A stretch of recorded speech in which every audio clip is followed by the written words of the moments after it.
It was the largest fish our Earth had ever seen, and its bite was strong enough to crush a car. The largest of its teeth found was the length of a remote control. It consumed about 2,500 pounds of food a day. That's like 3,300 cans of tuna for you. The earliest megalodon fossils are from about 20 million years ago, but you won't see its skeleton, and that's because the mighty Meg had no bones. A skeleton made from bones gives most animals their body shape and strength. Sharks, though, come from the same subclass as rays, skates, and sawfish and have cartilage instead of bones. Cartilage is a tissue that is softer and more flexible than bones, but it's still tough enough to shape the body and protect the internal organs. Some areas are more flexible, since cartilage is weaker, and some, like the shark's head, are much tougher thanks to calcified cartilage. Their snouts, though, are made of really soft and flexible cartilage to work like a bumper in case of a collision with some dangers. Who knows if they'd be able to do all this with a heavy skeleton? Plus, cartilage makes their jaws more flexible, and they can open their mouths much wider than they would with a jaw made of bone. Our hero, Meg, was no exception, and it had the strongest bite of all living creatures, which was also made possible by a skeleton made of cartilage. Sharks take full advantage of their cartilage. It helps them swim and turn fast while hunting. One drawback of this type of skeleton is that it was really tricky for scientists to establish the shape and size of Meg. Normally, they would do it using fossilized bone skeletons or their parts. With Meg, they had to guess based on the teeth they found and comparisons with living relatives. A more recent 3D computer model was based partially on scans of a preserved spine discovered in the 1860s. The model showed that Meg was bigger, faster, and even hungrier than scientists had previously thought. Looks like an average megalodon was 52 feet long. That's slightly bigger than the height of the Hollywood sign and weighed 10 times as heavy as an elephant.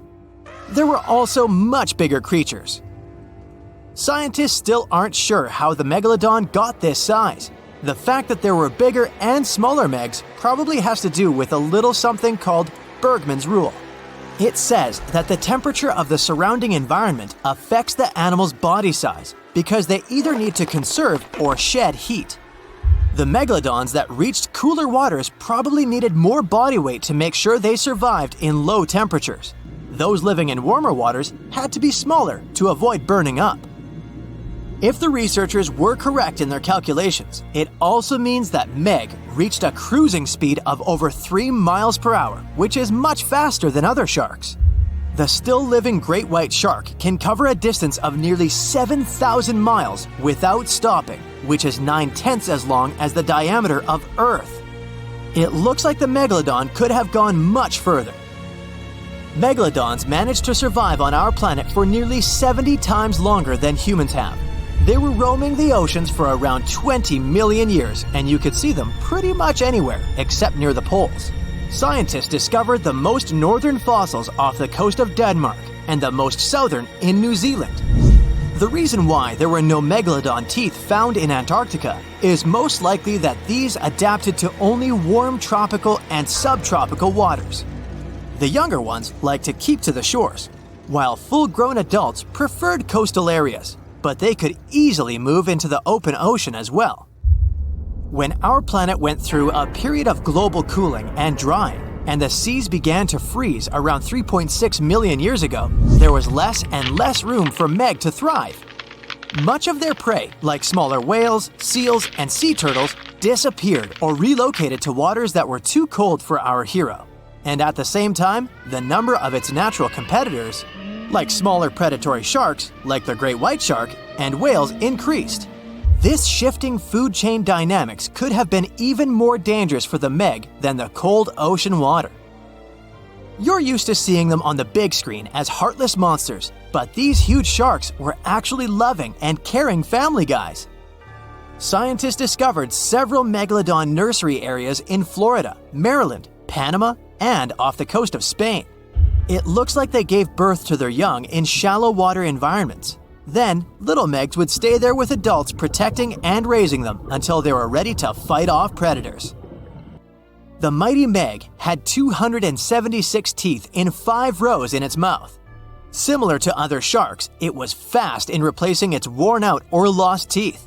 With 4 or 5 rows of teeth in its mouth, it basically acted like a conveyor belt, able to grow back damaged or missing teeth. This means that an adult megalodon probably would have grown several thousand teeth throughout its lifetime. Although the great white shark is often mentioned as Meg's closest relative, they'd hardly be distant cousins. The ancestors of today's great white existed at the same time as the Meg, but they weren't best friends and even rivaled each other. The great white shark wouldn't win in a head-to-head fight with a Meg, but it was a better hunter using its smaller size and agility to snap up the giant's prey quickly. This only left the bigger fish and whales for the Meg, but its food supplies began to run out as the whales swam to the cooler new seas. Rather than a great white, the megalodon is more like a modern bull shark.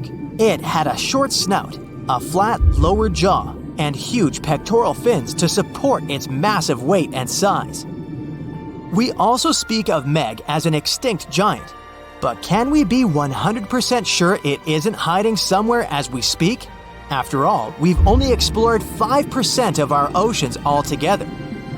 The Mariana Trench is the deepest oceanic trench on Earth, and you could dip the whole of Mount Everest in its deepest part, and over a mile of it would still be above the surface. If a megalodon or two needed a place to hide, that would be the perfect spot. It wouldn't be the coziest place to live, though, with its cold water and total darkness. Plus, the pressure there is 1,000 times stronger than at sea level. So, if a Meg really were hiding down there, it would have serious issues with its teeth, because calcium would dissolve under that pressure. To survive here, it would also need to learn to navigate in complete darkness. That means it would have either become bioluminescent or evolve to grow massive eyes like the giant squid. If the Meg were still around and true to its dietary choices, it would have to eat smaller fish, and that would be a problem for us humans. Especially those of us who love fish, that is. And the ocean isn't cooling down these days. The megalodon would love its temperature and would thrive and reproduce faster than ever. Those giants would create some massive problems for cargo ships and cruising vessels.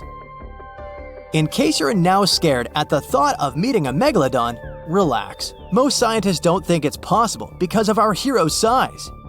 Most foods that megalodons like to eat live in shallow ocean areas and not in the deep, deep sea. Meg would need to come up for dinner every now and then, and it's kinda hard to miss a creature this big. They're both giant prehistoric creatures to us, but the megalodons and the dinosaurs never actually coexisted. The dinosaurs probably died out about 66 million years ago. Megalodons seem to have appeared a bit later. Now, you can't find living dinosaurs nowadays, which is a good thing, mostly, but you can still meet some creatures that might have gone to lunch with them. The frilled shark, for example, is a living fossil that comes from a family of sharks that have been around for about 80 million years. One of the coolest things about it is its long, eel-like body that can grow as long as 6 feet. It has 6 pairs of gills on its throat, which help the frilled shark breathe in the deep, cold ocean where there isn't much oxygen. The shark can move very quickly, like a snake, to catch its prey when it least expects it. Little frilled sharks take an exceptionally long time to grow, up to 3.5 years, which is one of the longest times for any animal with a backbone. The Chinese giant salamander is another living fossil that can tell you what was going on Earth around 170 million years ago. Now, when I say tell, I really mean it, as it can make sounds like hisses, whistles, and barks, and even a noise that sounds like a crying kid. The biggest Chinese salamander found so far weighed 130 pounds, as heavy as 2 Dalmatians, and was almost 6 feet long. Giant salamanders like to be alone. Hey, I want to be alone. And will chase away other salamanders from their space, except when it's time to start a family. During the day, they hide and sleep under rocks. They can make a special substance from their skin that keeps predators away. Now, gharials are reptiles that have been around for about 38 million years. They live in India and Nepal in slow-moving, muddy rivers. Sadly, there are very few gharials left in the wild, less than 100. These creatures can't control their body temperature, so they need to sunbathe to get warm or cool down in the water if they get too hot. Their eyes are close together and face forward, which helps them see in 3 dimensions and judge distances more accurately. Gharials also have a transparent third eyelid that protects their eyes when they're underwater. They have over 100 sharp teeth, but they can't chew their food. Instead, they use their strong jaws to grab prey and then, swallow it whole. The alligator gar is a fish that has a family history of more than 100 million years. It still has some cool features from ancient times, like being able to breathe both air and water. It also has a special spiral-shaped intestine, like a shark. The alligator gar is one of the biggest and heaviest fish in North America. Just like an alligator, it has a long body and snout, plus a row of sharp teeth. But instead of legs, the gar has fins to help it swim underwater. The tuatara isn't a lizard as you might think, and isn't a dinosaur either. This New Zealand resident is one of the most unique animals in the world. Scientists love studying tuataras because they can help us understand how today's lizards and snakes evolved. One of the coolest things about the tuatara is its third eye, called a parietal eye, on its head. It has its own lens, retina, and a nerve that connects it to the brain. Scientists think it might help the tuatara know when it's light or dark outside and absorb sunlight to make vitamin D or help them keep their body temperature exactly right. Tuataras can live an extraordinarily long time, up to 100 years. Cassowaries are the youngsters on our list, as they've been around for only 60 million years. They have some things in common with dinosaurs, like their 3-toed feet and how they breathe. Cassowaries love to eat fruit, lots and lots of fruit. This love of fruit helps the rainforest because when cassowaries eat the fruit, their bodies don't harm the seeds inside. As they move around the forest, they spread these seeds, you can guess how, with their own natural fertilizer, helping new plants grow. Cassowaries are big birds, about 6 feet tall and weigh over 100 pounds.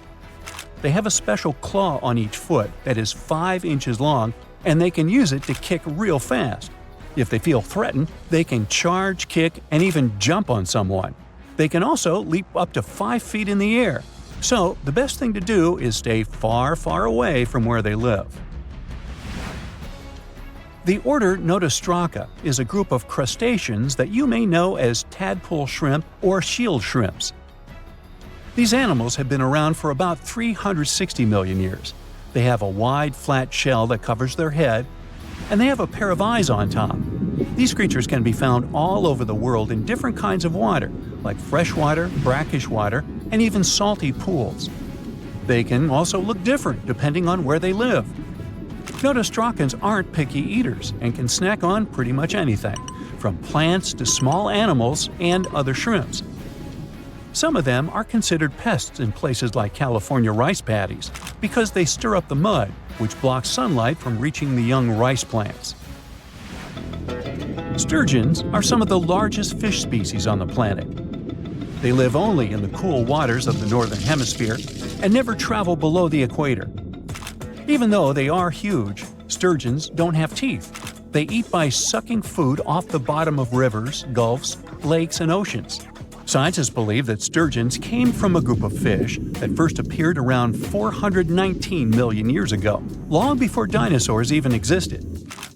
Their ancestors survived a big extinction event that wiped out 90% of all species and went on to become the largest fish in many rivers in North America and Eurasia.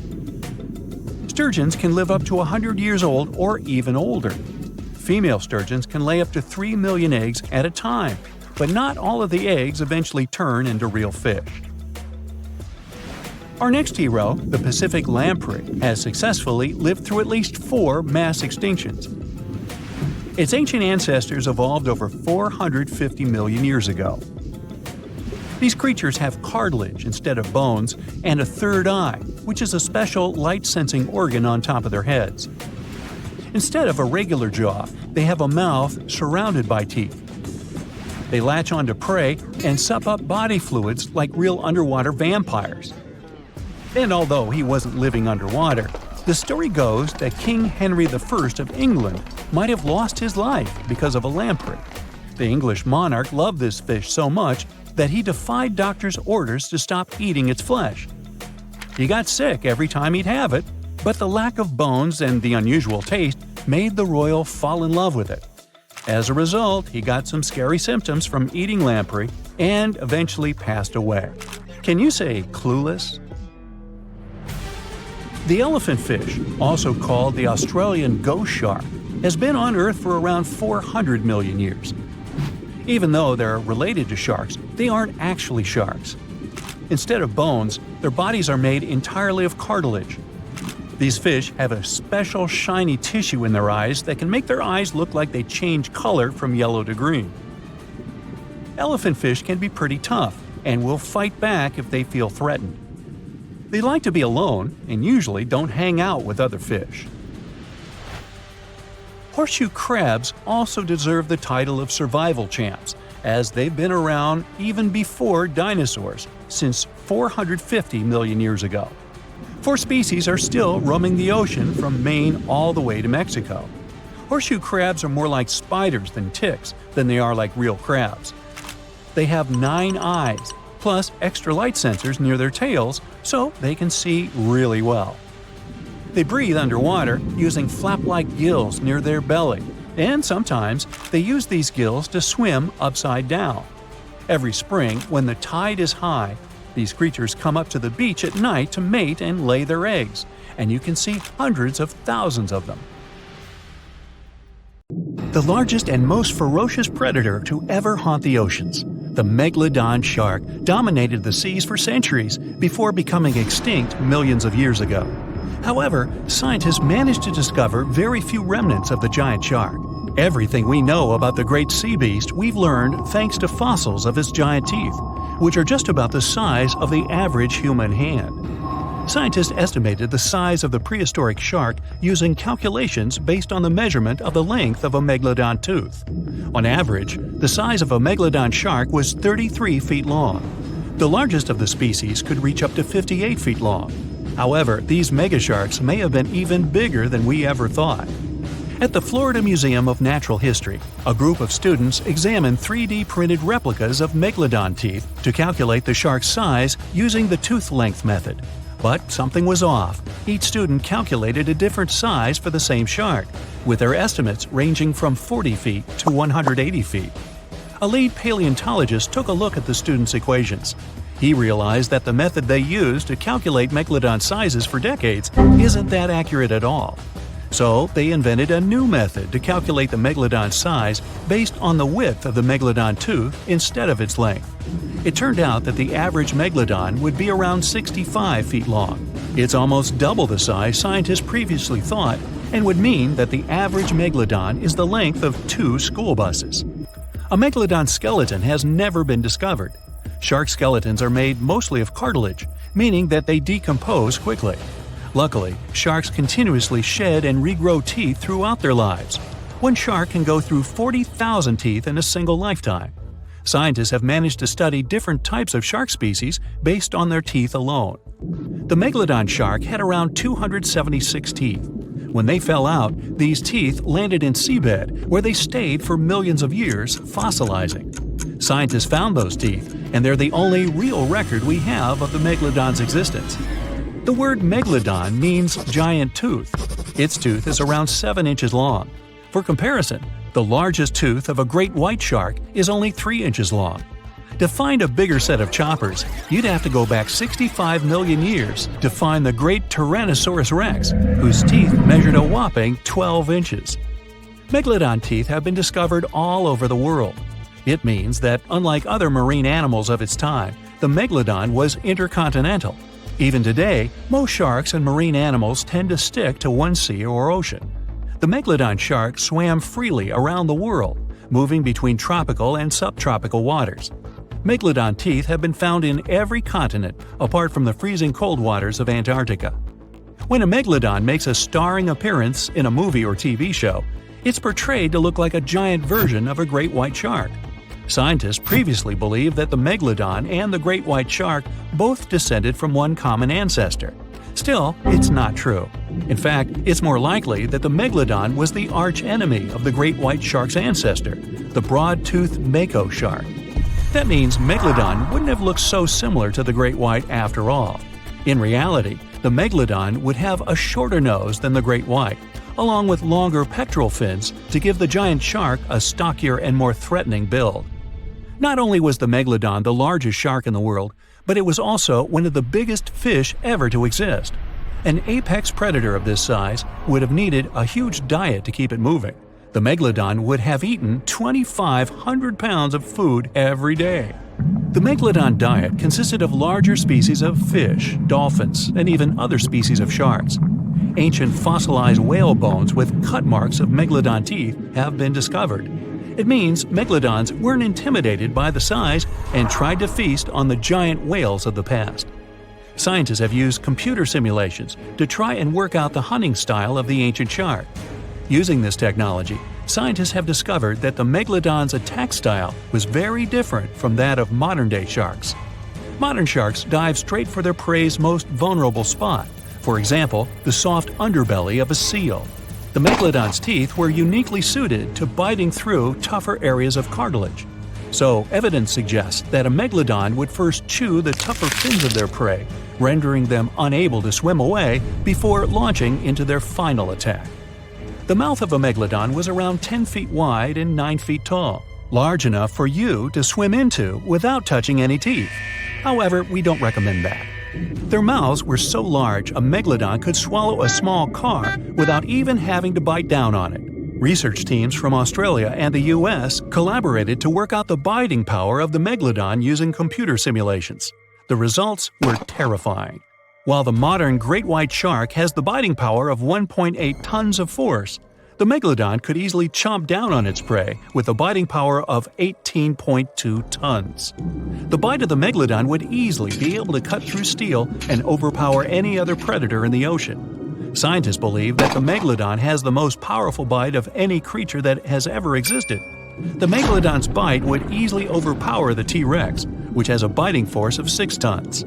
Mysteriously, no one knows exactly when or how the megalodon went extinct. However, several theories are floating around as to how this could be the case. The megalodon had become extinct by the end of the Pliocene, which was a phase of global cooling that spanned over 5 million years and ended over 2.6 million years ago. New evidence suggests that the last megalodon lived at least 3.6 million years ago, right in the middle of the Pliocene era. Another theory claims that these megasharks disappeared because of the changing Earth temperatures occurring during the Pliocene. As the Earth cooled down, the tropical waters of the world's oceans plummeted to colder temperatures. Scientists believe that this led to the extinction of a third of all large marine animals, meaning that the megalodon's food source took a massive hit. Without much prey left to hunt, the megalodon inevitably went extinct. Megalodon sharks would give birth to their pups in waters close to the shore. The shallow coastal waters provided a perfect nursery for the newborn sharks, keeping them distant from the larger predators that lurked in the open waters. As ice formed around the Earth's poles and sea levels dropped, these pupping grounds were destroyed. The megalodon pups would have had no choice but to swim in the deep ocean waters, making them more vulnerable to dangerous predators. A new theory suggests that the explosion of a star, called a supernova, could be responsible for the extinction of the megalodon. Around 2.6 million years ago, a supernova over 150 light-years away from Earth lit up the prehistoric sky and lingered there for months. A few hundred years after the supernova had faded, particles of cosmic energy from the star explosion plummeted to Earth. The energy particles carried dangerous amounts of radiation. Researchers believe that this radiation could cause the mass extinction of many marine animals, including the megalodon. Radiation from the particles extended hundreds of yards down into the ocean and was more dangerous for bigger creatures than for smaller ones. The bigger the creature is, the more radiation they would absorb. The 60-foot-long Megalodon was large enough to absorb great amounts of radiation. Some people believe that the Megalodon is still alive today, lurking at the depths of the ocean waters. But it's unlikely to be true. Megalodons are a warm water species, which means they would be unable to survive in the cold waters of the deep ocean. Most of the Megalodon's potential prey live in shallower waters, meaning there would be very little for the Megalodon to eat at a deep sea level. Simply put, if there were an animal as big as the Megalodon still living today, we would have spotted it by now. The Megalodon was the biggest shark to ever live. Not only that, it's one of the biggest fish and the largest predator in Earth's history. They've been known to reach lengths of up to a whopping 70 feet. That's over 3 times longer than the biggest great white shark on record. The females have also been found to be around twice the size of the males. The Megalodon could swallow a small car without it even touching its teeth, if cars had been around then. Its teeth could grow to over 7 inches long. It looks like we're going to need a bigger boat, and best make it steel-plated, as this shark can easily gnaw its way through ships. The underwater terror could bite a ship clean in half, with the highest bite force ever calculated for any animal, living or extinct. The force of its ferocious bite was up to 40,000 pounds. That's around 108,000 times the strength of a human's and 10 times the force of a modern crocodile's bite. Its chomp is so strong that it makes the T-Rex's bite look about as powerful as my granny's after she's taken her dentures out. In fact, the Meg was so big and powerful that it had no natural predators. It was the uncrowned king of the seas, swimming freely from ocean to ocean. This cosmopolitan creature was found all over the world, from America to Europe and Australia to Japan, assuming there were countries back then. Meg fossils have been found on every continent except Antarctica. Everybody skips Antarctica. Science tells us that the Megalodon went extinct over 3.6 million years ago. But could they still be alive at the deepest depths of the ocean? Only around 80% of the ocean has been explored, and its deepest point, the Mariana Trench, is over 7 miles down. So who knows what's lurking at the bottom? If you did manage to make it down, it is unlikely that you'll run into a Meg, though. The sharks, like us, preferred warmer coastal waters. Deep ocean living would be too cold for the beasts, and food would be scarce. Their entire bodies would also have to evolve to avoid being squished by the enormous water pressure down there. It's unlikely they're still around, but not impossible. Some good news, if you do run into one, is that the shark is pretty unlikely to eat you. You are way too small a meal for the Megalodon, even if you have a couple of friends with you. This guy eats whales that are over 50 feet long. If you're having a beach party, though, it's a different story. In a beach full of swimmers, the shark very well might creep up, scooping several humans into its giant mouth without even chewing. But wait, let's rewind. How does the shark take down a 50-foot whale? It first bites off its fins, making the whale unable to swim away. It then casually munches it down piece by piece. Because of their size, sharks had to consume over a ton of food every single day just to sustain themselves, like me. All that food made the Megalodon extremely heavy. They range from anywhere between 50 to over 100 tons. For context, that's around the same as 7 to 16 adult male African elephants. To fit all this food in, their jaws had to open pretty wide. A Megalodon's jaw could span 9 by 11 feet wide. That's easily big enough to swallow 2 adult humans side by side.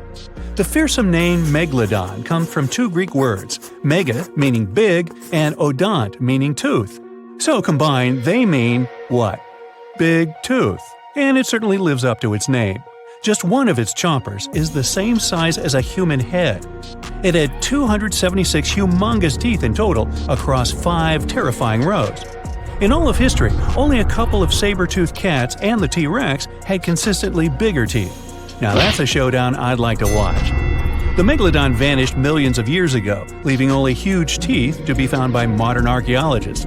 They literally disappeared with very few traces left. Scientists believe that, over time, sea levels dropped and the ocean temperatures went down rapidly. Over a third of all marine life was wiped out as the oceans cooled, and a number of animals at the bottom of the food chain plummeted. This had a catastrophic effect on the hungry predators at the top. Sorry guys. It became way too cold for these sun-loving sharks too, which made it difficult for them to reproduce since they gave birth in warm waters. The megalodon is usually described as a sort of giant great white shark, but this is just a common myth. In fact, the ancestors of today's great white existed at the same time as the Meg, but they weren't best buddies and were even in competition with each other. The great white shark was a better hunter, using its smaller size and agility to snap up the Meg's prey quickly. They were also known to eat Meg pups, who were only half their size. This didn't help the whole extinction thing. Even infant megalodons were huge, coming in at just under 7 feet. While a great white was no match for an adult Meg in a head-to-head fight, they sure weren't scared of stealing their food. This only left the bigger fish and whales for the Meg, but its food supplies began to run out as the whales swam to the cooler new seas. The whales adapted to prefer the colder temperatures, leaving our friend the Meg behind. The megalodons either starved or were frozen into extinction by the Ice Age. Rather than a great white, the megalodon is more like a modern bull shark. It had a short snout, flat lower jaw, and huge pectoral fins to support its massive weight and size. As scary as they are, these sharks were actually caring family guys. Several megalodon nursery areas have been discovered in Florida, Maryland, and Panama. They gave birth to their young in shallow water environments. We know this from discovering loads of tiny megalodon teeth found in these areas. Gee, I wonder if they had nannies too. But how come there are so many megalodon teeth out there for us to analyze? Well, due to their messy, aggressive eating habits, sharks regularly lose their teeth. They lose a set of teeth every 1 to 2 weeks. That's 40,000 teeth in a lifetime. They must rake in a fortune from the tooth fairy. Because of this, their teeth were continuously raining down to the ocean floor. Luckily for us, they're also the hardest part of a shark's skeleton, which is why so many teeth have survived and become fossilized. It's fair to say that the first discoveries of the Meg's teeth confused people. Early discoverers thought the Meg's teeth were petrified tongues of ancient serpent creatures. They even used to call them tongue stones. It's also a common myth that the megalodon was around at the same time as the dinosaurs, although this would have been pretty cool. The dinosaurs were wiped out around 66 million years ago, but the megalodons came much later. The oldest Meg fossil is only around 23 million years old, but it's tricky to pinpoint the exact date. After all, calendars weren't invented yet. They became extinct way before humans even evolved. The earliest Homo sapiens, which is a fancy name for the first humans, emerged about 2.5 million years ago. But what if the megalodon shark didn't go extinct? Whale populations have dropped drastically since these guys were last around, so there'd be way fewer whales for them to chomp down on. Whales have also gotten a lot smarter and learned new defensive moves, making them way harder to take down. It's estimated that they ate around 12 tons of food each day. If they were still around and eating that much, they'd be forced to eat smaller fish, and there'd be barely enough big fish for us humans to survive on. The naughty megalodons would also be able to track fishing boats and steal the fish that they worked hard to collect. It's safe to say we'd see a lot less fish in the aisles of your neighborhood supermarket. As our ocean temperatures are heating up again, the sharks would also thrive and reproduce faster than ever. There'd be more and more of these giant eating machines in the water, reducing our fish supply even more. It would also cause massive problems for cargo ships and cruising vessels. Imagine coming into contact with one of these bad boys while you're sunbathing on the deck. Even beachgoers would be hard hit. Megalodons give birth in shallow waters, so many of our favorite beaches would quickly become dangerous shark nursing grounds. Hey, where did that beach volleyball game go? They were playing just a moment ago. Have you ever heard of an island that is regularly attacked by sharks? For many years, people living there haven't been able to find a way to stop this. Neither can they understand why sharks come there so often. So, what's going on? Why do these predators keep bothering this specific island while completely ignoring the others in the area? Let's go to this mysterious place and try to find out. July 22nd, 2015. The ocean waters near Reunion Island were clear and transparent. The western part of the island, St. Lou, had always been a great spot for surfing. But on this pleasant sunny day, one of the locals almost lost his life. A 6-foot bull shark appeared out of nowhere. Once right next to the shore, it suddenly charged at surfer Rodolphe Arriagui. His friend, doctor and professor of geography at the University of La Reunion, Erwan Lagabriel, was nearby, talking with 2 other surfers at that moment. Suddenly, they heard some noise. Realizing that it was his friend, La Gabrielle rushed to help. The shark was 65 feet away from him. He said that all of this felt like some kind of a horror movie. He rushed to Ariagi, even though he didn't understand what exactly had happened. At first, Ariagi's body was surrounded by white foam. It then began to turn pink, and then red. La Gabrielle said later that it had been one of the scariest things he had seen in his life. Fortunately, when he swam closer, the shark had already been gone. La Gabrielle knew that in most cases, a second attack doesn't happen, so he hurried to help his friend. It took them some time to get back to the shore. When La Gabrielle pulled his friend onto the beach, he immediately made a tourniquet from a surfboard leash. After that, Monsieur Ariagi was rushed to the hospital. Fortunately, this story has a good ending. Although the 45-year-old man lost his arm, he still survived. But he was one of the few lucky ones, because this horrifying story is just one of dozens that happened on Reunion Island in recent decades. Reunion Island is one of the regions of France. It's located right near Madagascar, together with its neighbor, Mauritius. They're both located at the same latitude as Australia. These two islands are very similar. They have almost the same climate and natural conditions, similar languages and cultures. But there's one huge difference between the two of them. In Mauritius, people can relax and have fun in the warm waters of the Indian Ocean, swimming with scuba gear and watching dolphins. Meanwhile, on La Reunion, locals are afraid even to put their fingers in the water. But why is that? Unfortunately, Reunion now has a strong reputation as a shark island.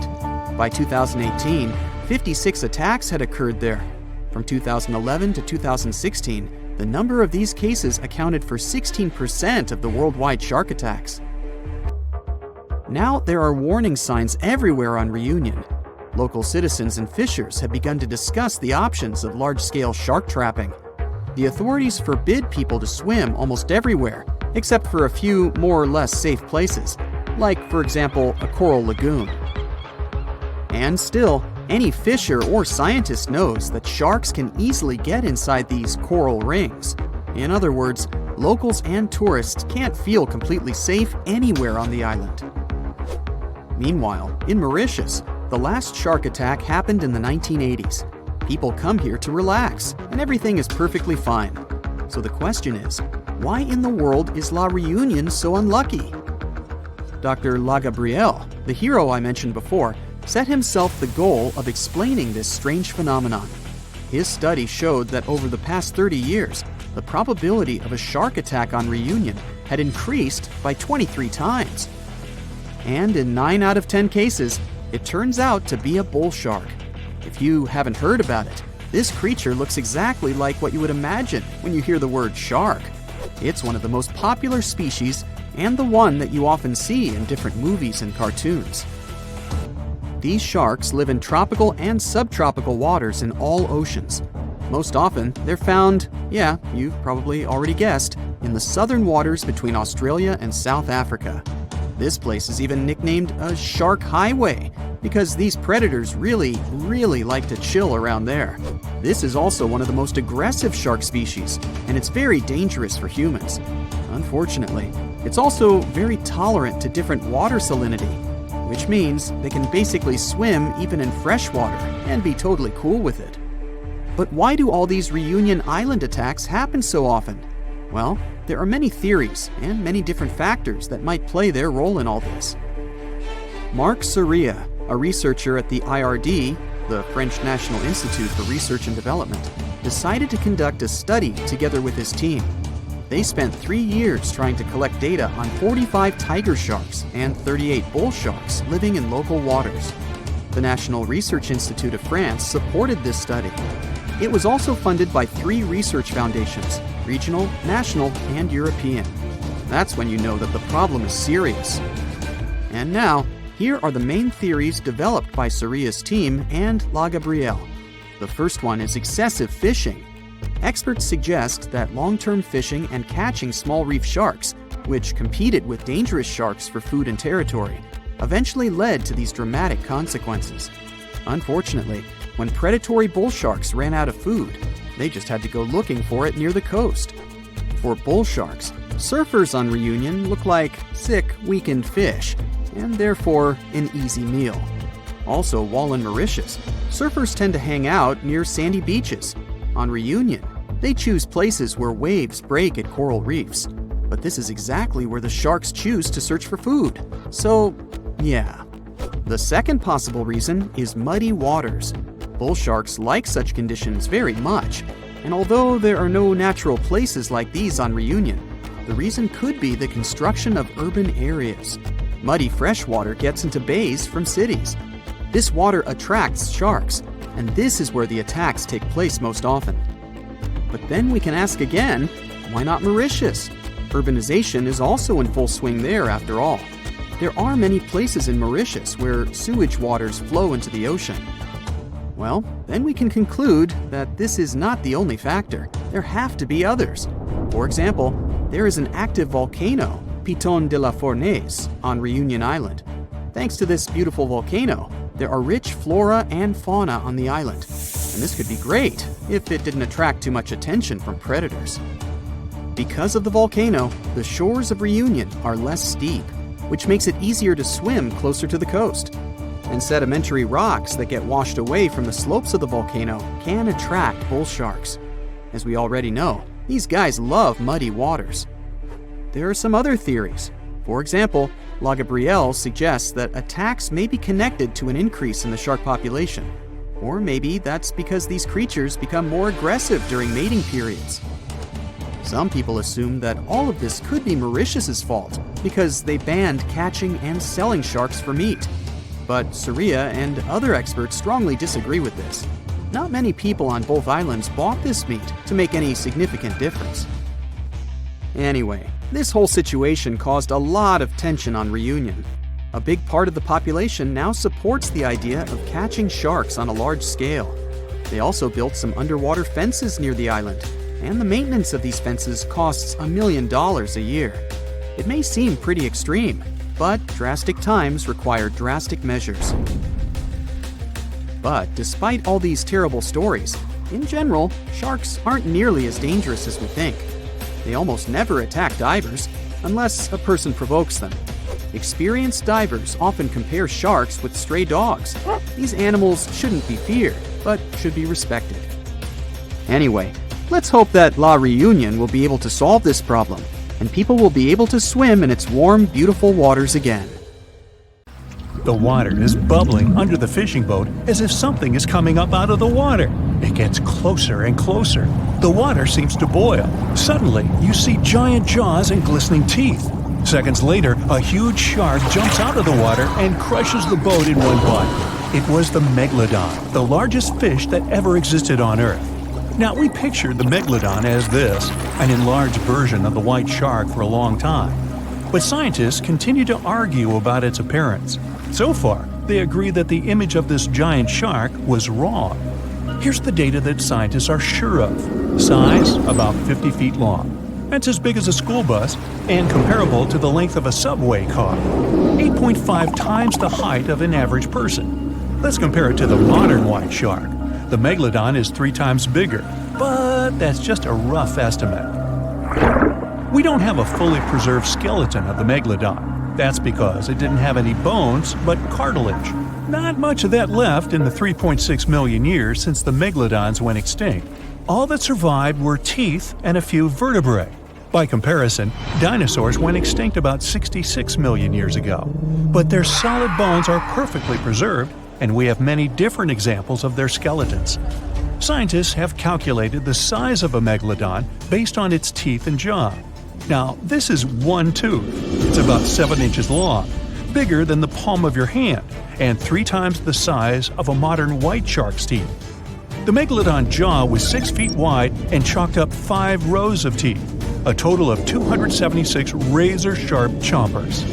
The other preserved remains are the vertebral column.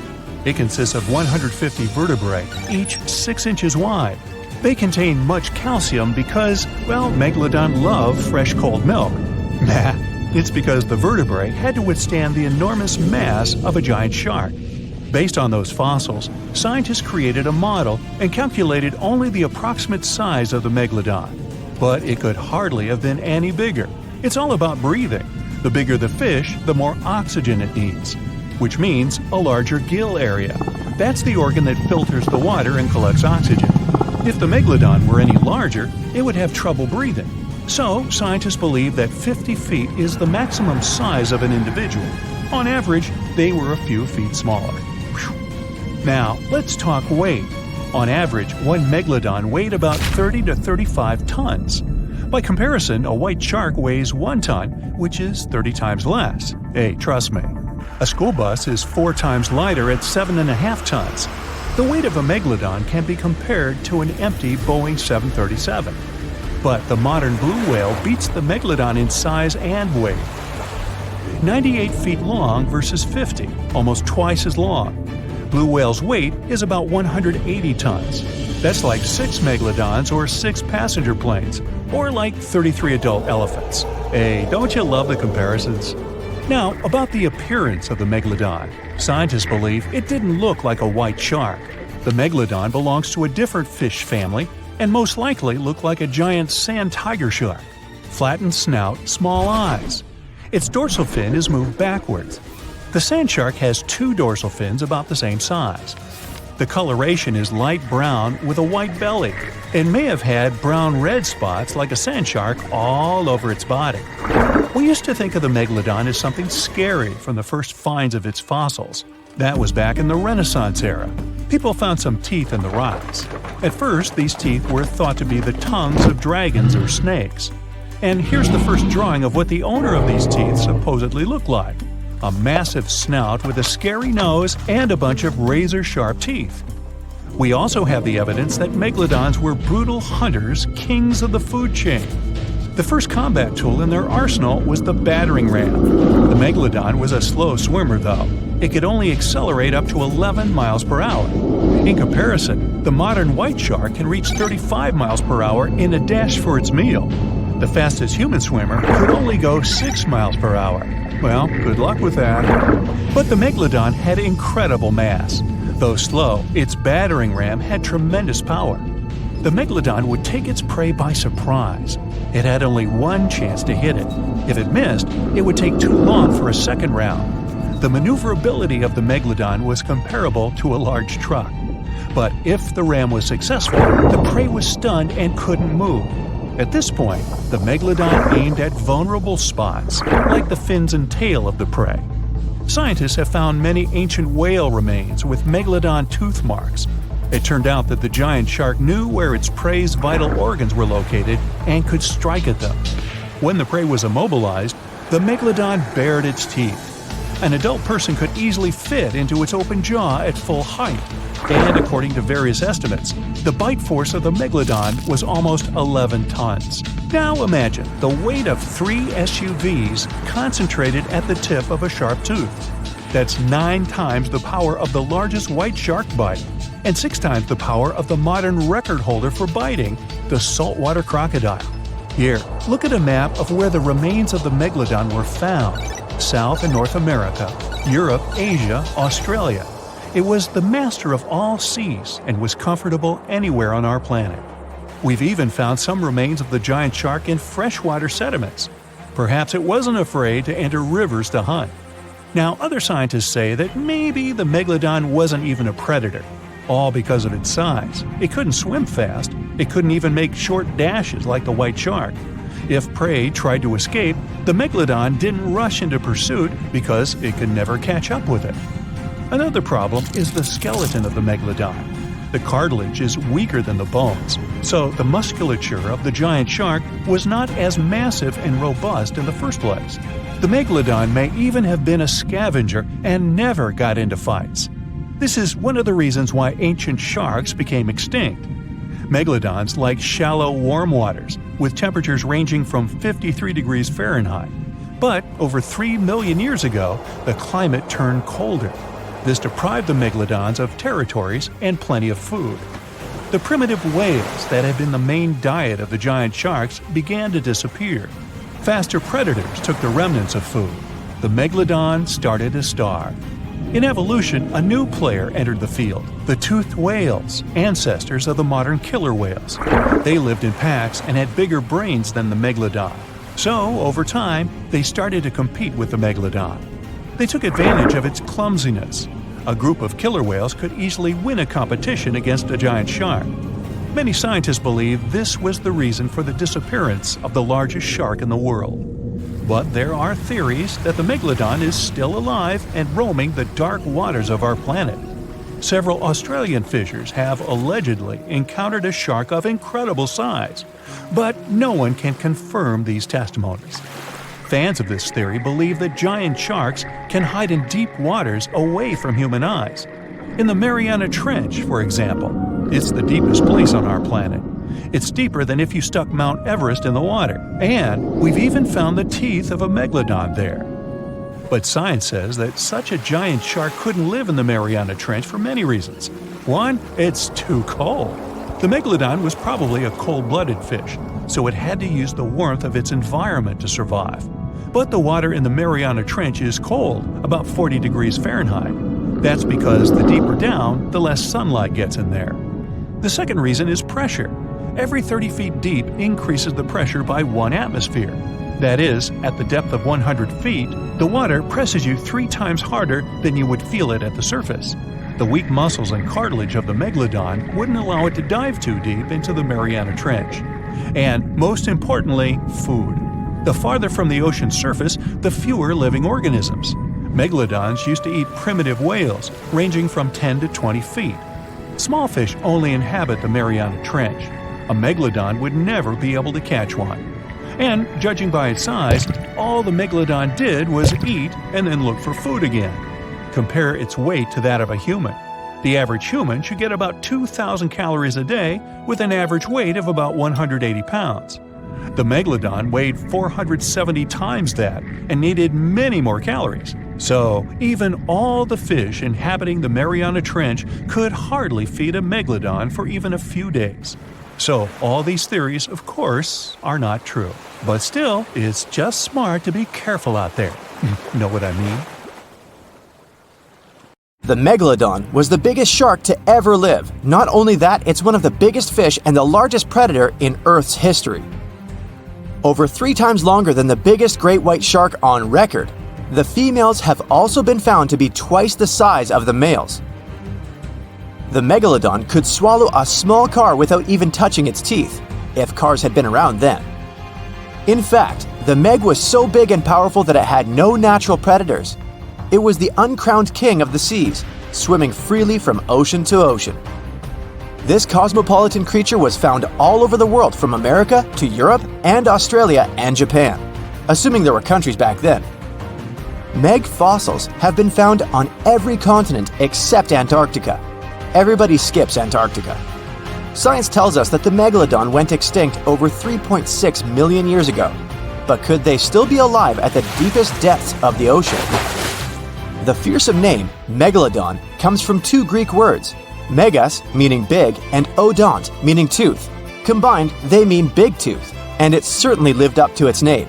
Just one of its chompers is the same size as a human head. It had 276 humongous teeth in total, across 5 terrifying rows. In all of history, only a couple of saber-toothed cats and the T-Rex had consistently bigger teeth.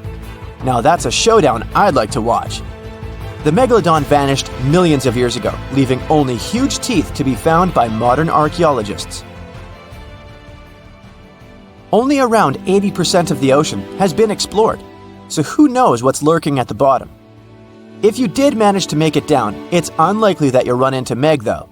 The sharks, like us, preferred warm coastal waters. Deep ocean living would be too cold for the beasts, and food would be scarce. Their entire bodies would also have to evolve to avoid being squished by the enormous water pressure down there. It's unlikely that they're still around, but not impossible. Now, about the appearance of the megalodon. Scientists believe it didn't look like a great white shark. The megalodon belongs to a different fish family and most likely looked like a giant sand tiger shark. Flattened snout, small eyes. Its dorsal fin moved backward. The sand shark has 2 dorsal fins about the same size. The coloration is light brown with a white belly. It may have had brown-red spots like a sand shark all over its body. We used to think of the megalodon as something scary from the first finds of its fossils. That was back in the Renaissance era. People found some teeth in the rocks. At first, these teeth were thought to be the tongues of dragons or snakes. And here is the first drawing of what the owner of these teeth supposedly looked like. A massive snout with a scary nose and a bunch of razor-sharp teeth. The megalodon is usually described as a sort of giant great white shark, but this is just a common myth. In fact, the ancestors of today's great white existed at the same time as the Meg. But they weren't the best buddies and were even in competition with each other.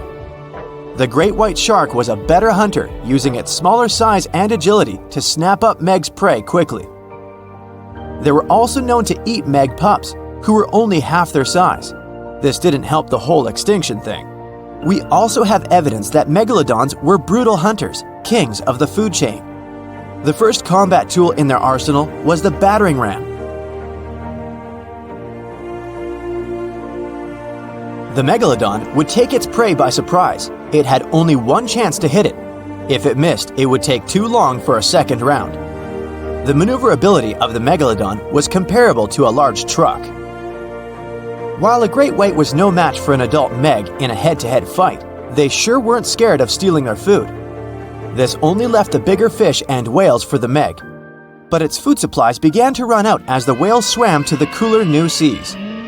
The whales adapted to prefer the colder temperatures, leaving our friend the Meg behind.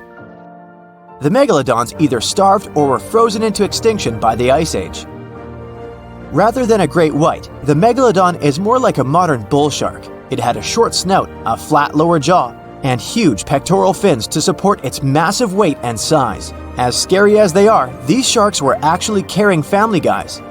Several megalodon nursery areas have been discovered in Florida, Maryland, and Panama. They gave birth to their young in shallow water environments.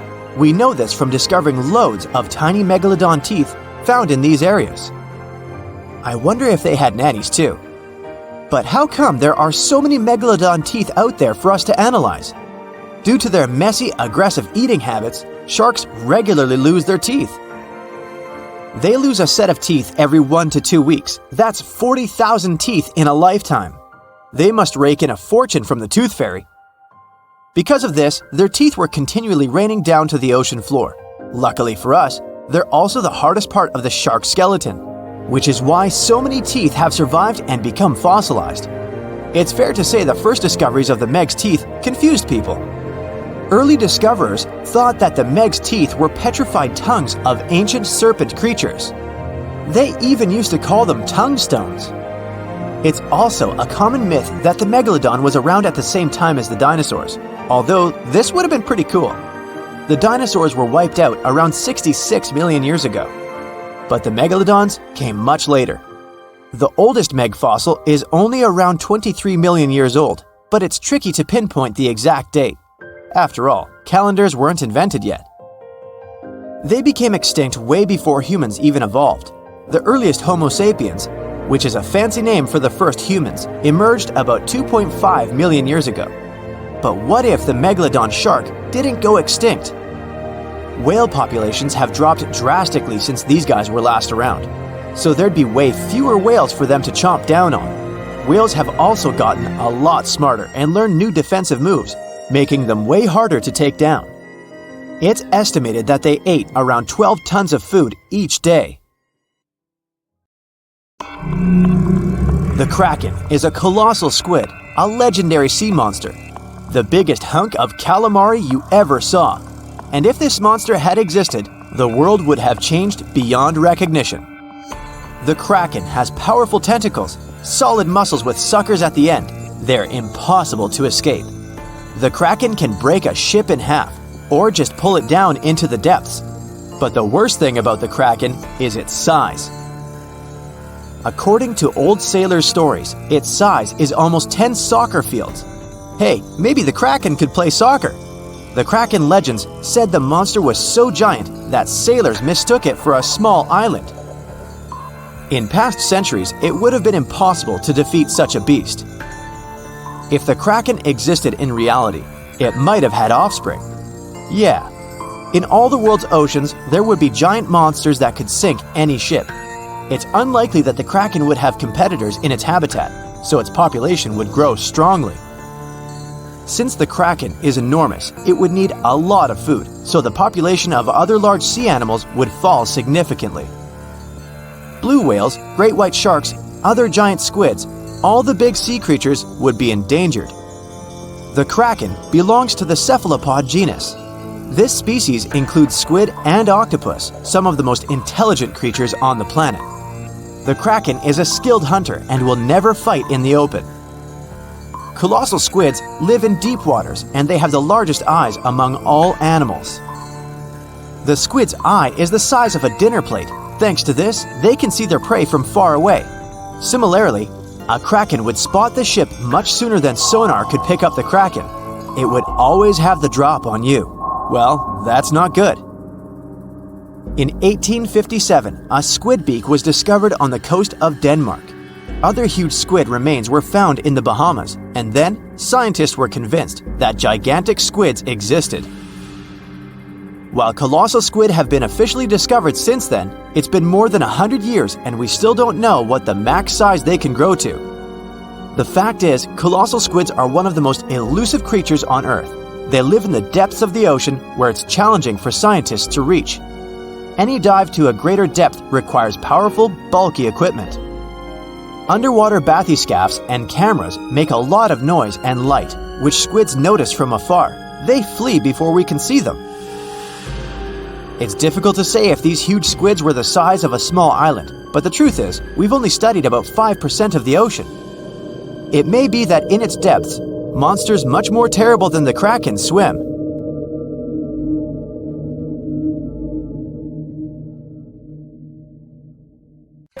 South Caribbean Sea, July 21st, 2047. Well, it's finally happened. The research institution you work for got word of a massive shark spotted off the coast of Panama. Local scientists confirmed the impossible. It's a megalodon, and you've been sent with one mission to study this thing up close and within. Hey, it's also your birthday, but the cake will have to wait. They've already got the specimen ready. With enough tranquilizer to take down 10 elephants, the Meg is immobile. But you're on a strict time limit. The sedation will wear off in a half an hour. All right, it's go time. The head researcher slaps you on the back. Good luck down there, and remember, don't get anywhere near that turbine. Oh, right. They set that up in front of the shark to keep water flowing through its gills. Without the continuous flow, the Meg wouldn't be able to breathe. Got it. And you jump overboard. You set the timer in your watch for 25 minutes, just to be safe. The shark isn't too far under the surface. 60 feet long, weighing probably 50 tons, it's the size of a train car. She's a big girl, all right. Males wouldn't get much bigger than 40 feet. You swim closer to her, remove one of your gloves, reach out and touch her. Her skin is like sandpaper, covered in tiny teeth-like scales. They curve toward her tail fin and reduce drag as she swims. How is it going down there? Keep it quick. It's all good, Dr. Perez. I'll be done before you know it. You pull out your tablet and open the X-ray app. You hold it in front of you and run it along her body. The screen shows all the detail in her strong muscles. The red tissue needs oxygen and helps her cruise over long distances. Then there's white muscle tissue. It isn't oxygenated and is only used for sudden bursts of speed. You switch the setting to skeletal view. All the cartilage, the same flexible stuff your ears and nose are made of. It keeps the shark lightweight so she can zip through the water without expending too much precious energy. And zip she does, about 16 feet per second, twice as fast as the great white. The weight of her own body would crush her internal organs on land, since sharks have no rib cage. Let's see how old you are. You zoom in on her backbone. It's calcified, just like her jaw, making them both stronger. You do a crosscut of one of the discs in your app. The vertebrae have bands. Just like rings in trees, they tell the shark's age and growth history. You count them. 15. She's about halfway through her life. Her skull is made of a denser cartilage to protect the shark's Y-shaped brain. The snout is spongy and flexible, easily taking blows without breaking. 20 minutes left on the sedation. What's your status? The lead researcher radios in again. Muscular and skeletal analyses are done. Moving on to the sensory organs.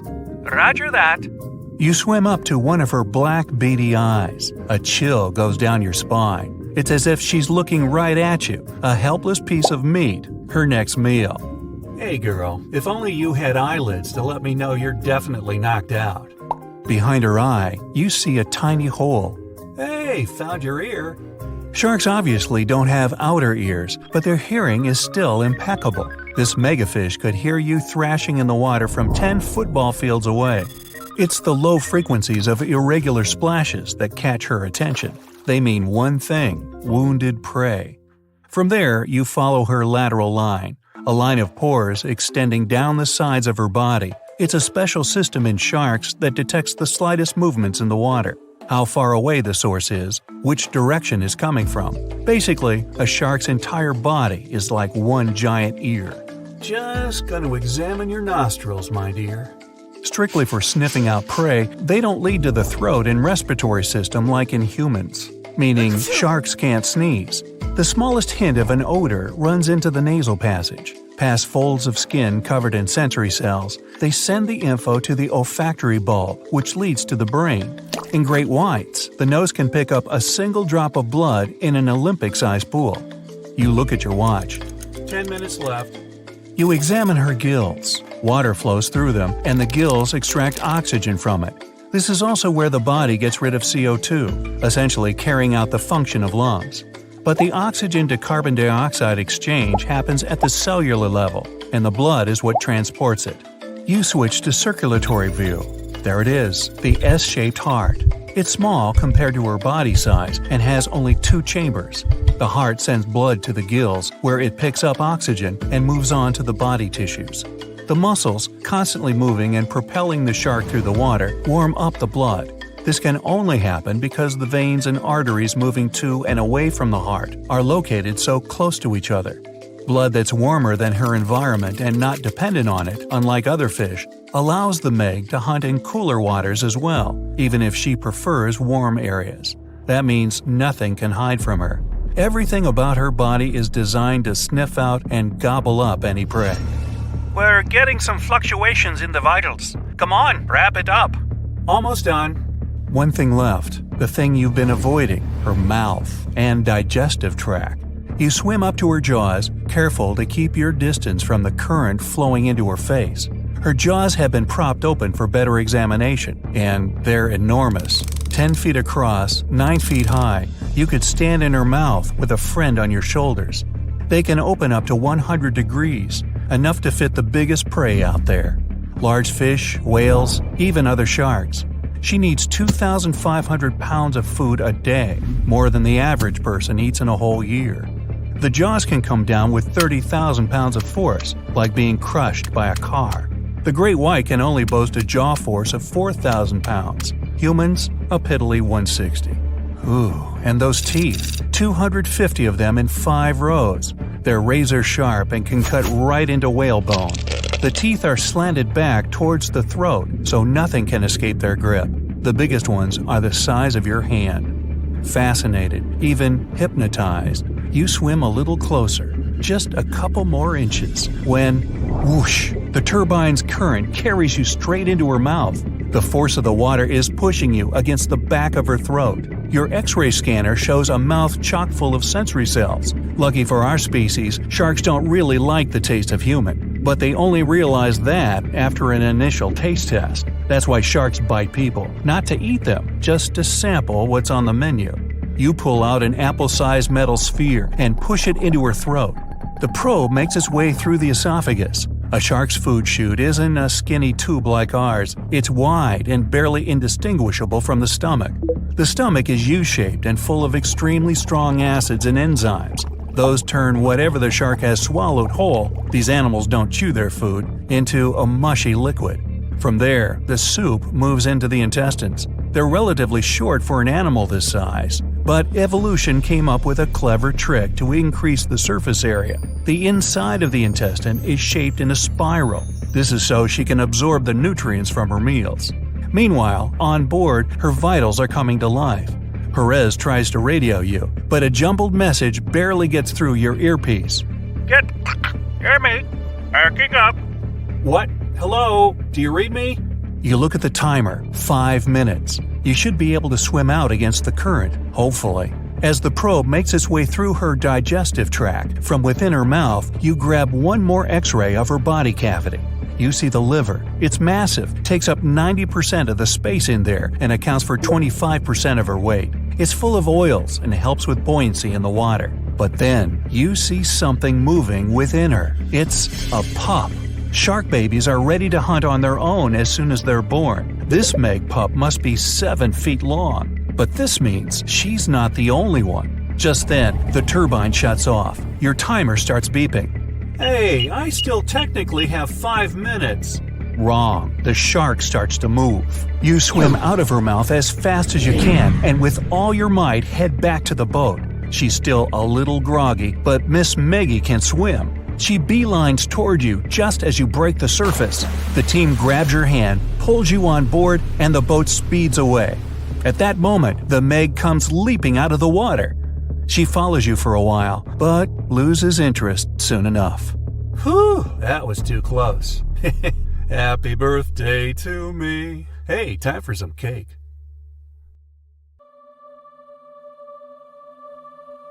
Within the ocean waters, somewhere in the southern hemisphere, a ghostly black shadow looms deep down in the depths. Suspiciously swimming far below, the Megalodon is hunting for its next meal. With the appearance of a great white shark, but 3 times the size of the largest ever recorded, its intimidating design has evolved over millions of years, creating the ultimate natural predator. For millions of years, the intimidating evolutionary traits have gone unchecked and unopposed. With its keen senses, it detects its prey within 3 miles. As it swims below, it's been following an unsuspecting sea turtle that's slowly paddling above on a long voyage. The Megalodon stalks the turtle, ensuring it makes its move toward the turtle at the right moment, swimming upward at 11 miles per hour, intending to immobilize the turtle by ramming it. As it approaches, the Megalodon's adept senses notice something else lurking nearby. Pausing its pursuit of the turtle, it adjusts and turns to face another, much larger object. The Megalodon may be the largest marine predator to have ever lived on Earth, rightfully feared by all creatures within these waters, but not today. There is a newcomer to these parts, one that has a similar reputation and matches the Megalodon in ferocity. This unknown creature intends to contest these hunting grounds. The challenger is the Leviathan. As the sea turtle takes this opportunity to swim away as fast as it's able, these 2 apex predators size each other up from a distance, preparing to establish who will reign as the supreme king of the sea. The Megalodon dominated the ocean sometime between 3 to 23 million years ago, spreading to all corners of the globe, within seas surrounding Europe, Africa, the Americas, and Australia. Its focus is mainly on offshore areas where prey would be prominent, hunting sea turtles, whales, seals, dolphins, and other sharks. Its range was long, traveling between coastal and oceanic waters throughout different stages of its life cycle. Given that the territory they cover grows with each year they live, and the wide range of prey available to them, the Megalodon's size can reach up to 67 feet in length. Armed with thick and robust teeth made for grabbing their prey and biting through bone, they have a 41,000-pound bite force, which is almost 4 times stronger than that of a T-Rex. Their tactics include ambushing their prey from below while ramming them into submission. With larger prey, they aim to disable them by biting at the fins, and once immobilized, biting through their chest. Their jaw is made up of around 276 frightening serrated edged teeth that are 7 inches long and jagged at the sides. The Megalodon's competitor, the Leviathan, is armed with 22 large teeth of its own that come in various sizes, some up to 12 inches long. All are capable of piercing through its target. Excluding tusks in comparison, these are among the largest teeth that have ever existed on any known animal. Although it hasn't reached an overall equivalent size to the Megalodon, its length is equally impressive, as it's capable of growing as large as 57 feet long. Mainly living within the southern hemisphere, they've only been around for a short while, existing from 9 to 10 million years ago. Although it hunts similar prey to the megalodon, it has a different strategic method of hunting, chasing its prey, tiring it out to the point of exhaustion, and then finishing it off by ramming it with its head and then biting it. It also has a more adaptive trait in its arsenal, its much larger brain. Being a warm-blooded mammal, it possesses superior intelligence, ensuring quicker thinking, with the ability to change its tactics at crucial moments. The megalodon acts on sheer instinct, and that has worked consistently for the past few million years. But will it work now? Although there are millions of years of difference between when these two behemoths existed and patrolled the seas, they shared a short period of time in history. But when they did overlap one another's territory, they created some of the most epic conflicts that have ever been had on Earth. This megalodon's turf has never been in contention until now. As the Leviathan approaches, observing the much larger megalodon, it's hesitant to make the first move, as generally, anything that it has come across before attempts to escape immediately, causing a chase to begin. The megalodon, however, never flees. The megalodon's instincts ensure it will act overconfident, and, as expected, it makes the first move. It swims at full speed, gliding through the water, aiming to ram the Leviathan. The Leviathan has no other choice but to do the same, rather than turning to flee and leaving itself unprotected. The two aquatic giants slice through the water on their way to meet fin to fin. The megalodon is puzzled that its foe is not turning tail to swim away, but it continues, as it has no reason to doubt victory from this tried and true tactic that has never failed before. As the megalodon approaches, it quickly turns to swim downward. It's faster and more agile than its opponent. It maneuvers below, gaining some distance. The Leviathan moves much slower and is unable to turn in time as the megalodon veers upward and rams it on its soft underbelly, attempting to force it into submission. There is little effect due to its size, and the Leviathan continues to turn, but it's far too slow as it attempts to bite with a desperate hope to grasp its attacker with its powerful jaws. The megalodon easily swims away from its toothy trap, quickly retaliating by taking aim at the tail and fins, chipping away at little pieces as it bites, then quickly retreats, continuing this routine over and over, trying to disable the Leviathan's defenses. This tactic is effective, but it's taxing on the megalodon as it's running out of energy. Still, it pushes hard to try and finish the hunt, using all the energy at its disposal, expecting that the struggle will not go on much longer. The Leviathan is outmatched. The speed of its combatant is far superior, and the constant chipping away at the fins and tail is becoming too costly. Upon realizing its abilities are surpassed and that it's helpless to resist the constant array of attacks, it attempts to swim away, maneuvering as it flees, desperately trying to obtain some distance from its aggressor. The megalodon follows the Leviathan during its attempted escape, realizing this is a prime opportunity to finish the job. The Leviathan swipes its large tail as it swims, trying to repel any further attacks from the megalodon. It hits the megalodon and stops it in its path with every advance. As the Leviathan continues to swim away, it sustains energy with ease. The megalodon, on the other hand, is quickly running out. The Leviathan's strategy is working as it continues to swim at a relaxed pace. The megalodon eventually runs out of energy, unable to continue at the same pace, but its instinctual arrogance won't let go. In its evolution, it has never really needed to develop the ability to flee. There has never been a reason for it. Over millions of years, it's never been outmatched, but that is all changing now. As they press on, it's clear that this is a contest between a marathon swimmer and a sprinter. The Leviathan continues to conserve its energy wisely, while the megalodon, starved of energy, continues to pursue, becoming slower with every flick of its tail, to the point that it's unable to maintain the chase. Upon realizing its foe is exhausted, the Leviathan turns toward the megalodon. Now, with dominant speed and maneuverability, it spreads its massive jaws, grasping the megalodon's spine. ending the struggle and ensuring its victory. The challenger, the Leviathan, is a novice in comparison to the ancient Megalodon, but thanks to evolution, it ensured its eventual victory. This guaranteed its reign as the top predator, and arguably the greatest predator to have existed on Earth. Unfortunately, it would only be a short reign. No, there wouldn't be a larger or more superior foe to take the mantle. The world would begin to change. The Earth would soon go through a cooling trend, which would cause the main prey of the Leviathan to go extinct.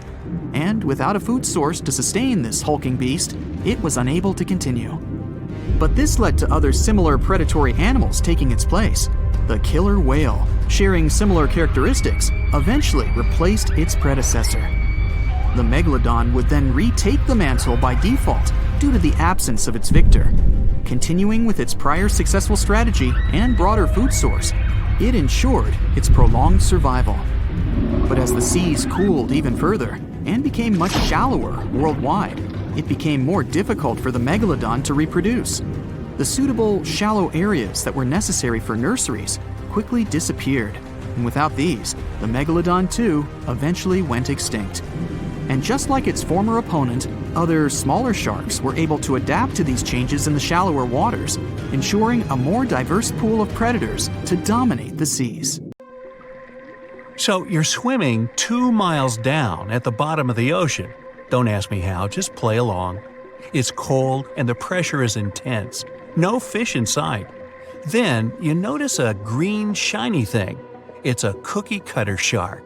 Its neck glows in the dark to attract fish and other delicious treats. The shark doesn't look like much. It's small, about the size of a cat.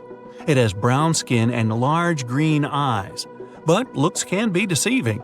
Every night, this creature rises to the surface and goes after great white sharks, whales, even swordfish. If you look closely, you'll see a round mouth with a bunch of sharp teeth in it. They don't just bite, they work kind of like a saw. This one's called a cookie cutter shark because when it sees something delicious, it takes a cookie-shaped bite out of it.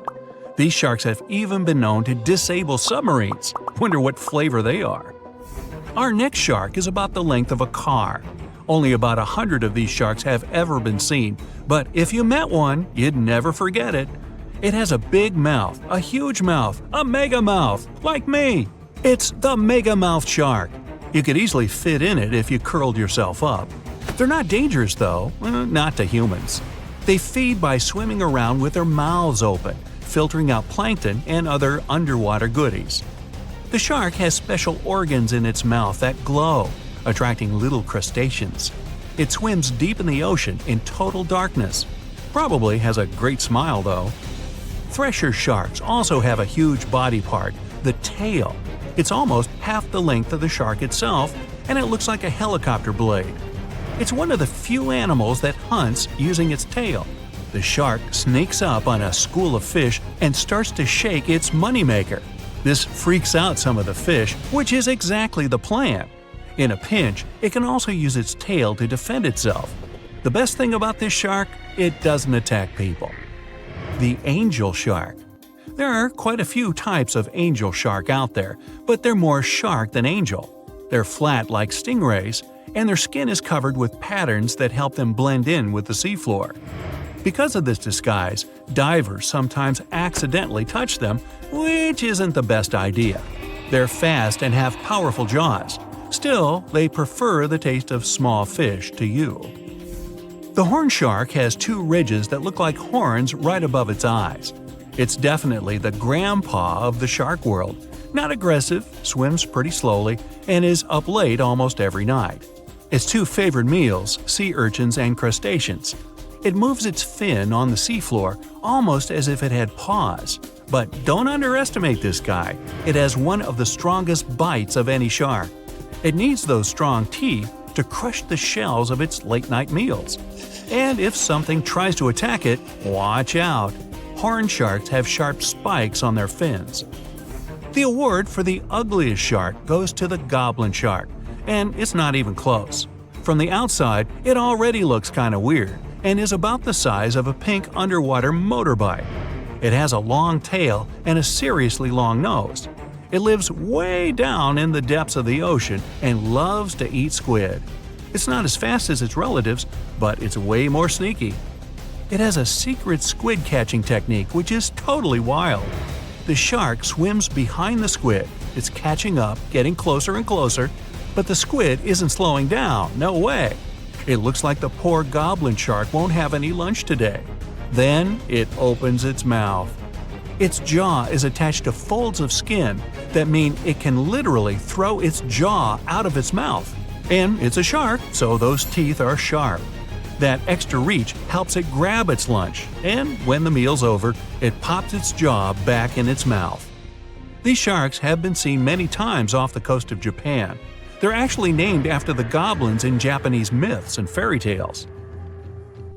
There's only one thing out there cooler than a ninja shark. It's the ninja lantern shark. Imagine there's a tube you can slide down that takes you to the bottom of the ocean. It's too dark, you can't see anything. Suddenly, a glowing dot, moving around in the distance. It's coming closer, shooting towards you. It's a blue glowing head. Worse, it looks like this head doesn't have a body attached to it. The ninja lantern shark has black skin, so it's almost invisible in the dark. It's only the size of a human arm, but its small, sharp teeth are no joke. No one really knows why this shark glows. Maybe to attract tasty fish? Another theory out there is that it uses this light to communicate with its friends. It has friends? The hammerhead shark. These ferocious sharks can weigh up to half a ton. They live in tropical waters all over the world, and they're one of the most recognizable sharks out there. Their eyes really are located on the sides of their hammerhead. This means they can see in almost all directions. They even have special neck muscles to lift their head up and down just to see that little bit better. Their favorite food? Stingrays. You know, those flat things that swim along the seafloor, camouflaged to look like sand and bits of rock. Stingrays get by blending in with their surroundings. Danger mostly just swims by. But the hammerhead's eyes see everything. Uh-oh. Great white sharks, hammerheads, and other large sharks live for about 25 years. But one shark can live much, much longer. The Greenland shark can live anywhere from 300 to 500 years. It lives mostly in the North Atlantic and Arctic oceans. It loves to swim deep down where it's dark, so it uses its nose to sniff out food. Since it spends so much time down there, it's figured out how to withstand the strong pressure. It's one of the oldest living, largest, and slowest fish on Earth. Just imagine, you're on an Arctic cruise and you see one of these sharks moving slowly through the freezing cold water. It might be 400 years older than you. Most sharks are omnivorous. They can go after dolphins, other sharks, crabs, sea urchins, smaller or even larger fish, hot dogs. Kidding about the hot dogs. But the bonnethead shark is a bit different. It eats algae for about half its meals. It's actually related to the hammerhead shark, but its head looks more like a shovel. Can you dig it? If you see this guy swimming around, you might think it's a sea snake or a huge water worm. Frilled sharks like to swim way down at the bottom of the ocean, like a lot of sharks. When they're chasing something delicious, they move kind of like a snake. And just like a snake, they like to gulp down their lunch all in one piece. But that doesn't mean they don't have teeth. They have about 200 nice and sharp ones. The saw shark has a long, flat, and seriously spiky nose. Those teeth on its nose never stop growing. Each tooth is equipped with electric receptors to help the saw shark feel around for nearby fish, like a ship's radar. When dinner's nearby, the shark swims up and strikes with its nose, waving it around like a knight showing off his skills. Meanwhile, you won't have time to blink if this guy floats past. Did you see it? How about now? Meet the fastest shark in the world, the short-fin mako shark. It can swim up to 35 miles per hour. That doesn't seem that quick on land, but underwater, that's fast. Slower than a cheetah, but faster than most dogs. It's warm-blooded, which is super rare for a shark. That helps it swim to cold and distant places where an ordinary shark simply wouldn't survive. The swordfish goes much faster. It can swim up to 60 miles per hour. It's not a shark, but it's still an amazing creature. In a race, the swordfish will usually come out on top, but it's not just fast, it's ingeniously fast. It has a gland next to its nose that pumps out a special oil. This oil spreads through its nose and comes out through tiny holes. This special oil is waterproof, which lets the swordfish glide through the water at high speed. You travel along the coast of the North Atlantic. In your Jeep, you're driving through the jungles and plains, taking amazing pictures of wildlife for your blog. And then, you accidentally come upon a place that isn't marked on any map. It's a bay with an azure coast. No human has ever set foot here. You've discovered a huge footprint of an unknown creature on the sandy beach. The size of the print is more than half of your vehicle. Suddenly, out of the tropical forest that borders with the beach, you hear a deafening roar. Palm trees crack and break as an unknown monster comes out of the jungle. To understand what it is, let's go back to the past. Hundreds of millions of years ago, shortly before the huge meteorite hit the Earth, a group of tyrannosaurs migrated to the coast of the North Atlantic. There, they got to a huge bay facing the ocean. For a long time, thanks to the natural protection of this place, they were safe from all natural disasters that had been occurring to the Earth at that time. The fall of a meteorite, the Ice Age, and earthquakes didn't bother the T-Rexes much. But they weren't the only monsters in this place. A group of megalodons swam to the bay for safety too. The most ferocious creatures of the oceans and of land were forced to live in one place. For millions of years, these monsters cooked in a huge cauldron called evolution. As a result, a new creature of destructive power appeared. The new hybrid beast has the very best of two ancient titans. Tyrannosaurus Rex, with a length of 40 feet and weighing about 9 tons. It's roughly the size of a school bus. The king of dinosaurs had thick and strong neck muscles that could hold a large skull and jaws filled with 60 sharp teeth. And the thick tail of the T-Rex helped to balance the body.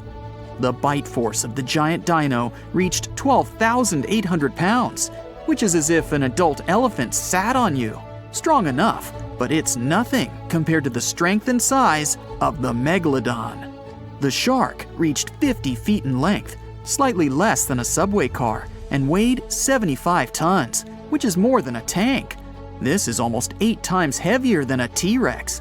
The megalodon's jaws were filled with 300 sharp teeth, each the size of an adult human palm. And the bite force of a megalodon is 6 times stronger than the T-Rex's. And here, these two beasts become one, inheriting strong megalodon jaws, 360 teeth, and a massive Tyrannosaurus skull. The hybrid monster moves on 2 legs, but has fins on its back and the tip of its tail, as well as webbed toes. Its length from the tail to the skull is 70 feet, and its weight is about 90 tons. This is the largest creature in the entire history of the planet. After a blue whale, of course. Since it survived all natural disasters and had no competitors in the food chain, it's been able to live to this day.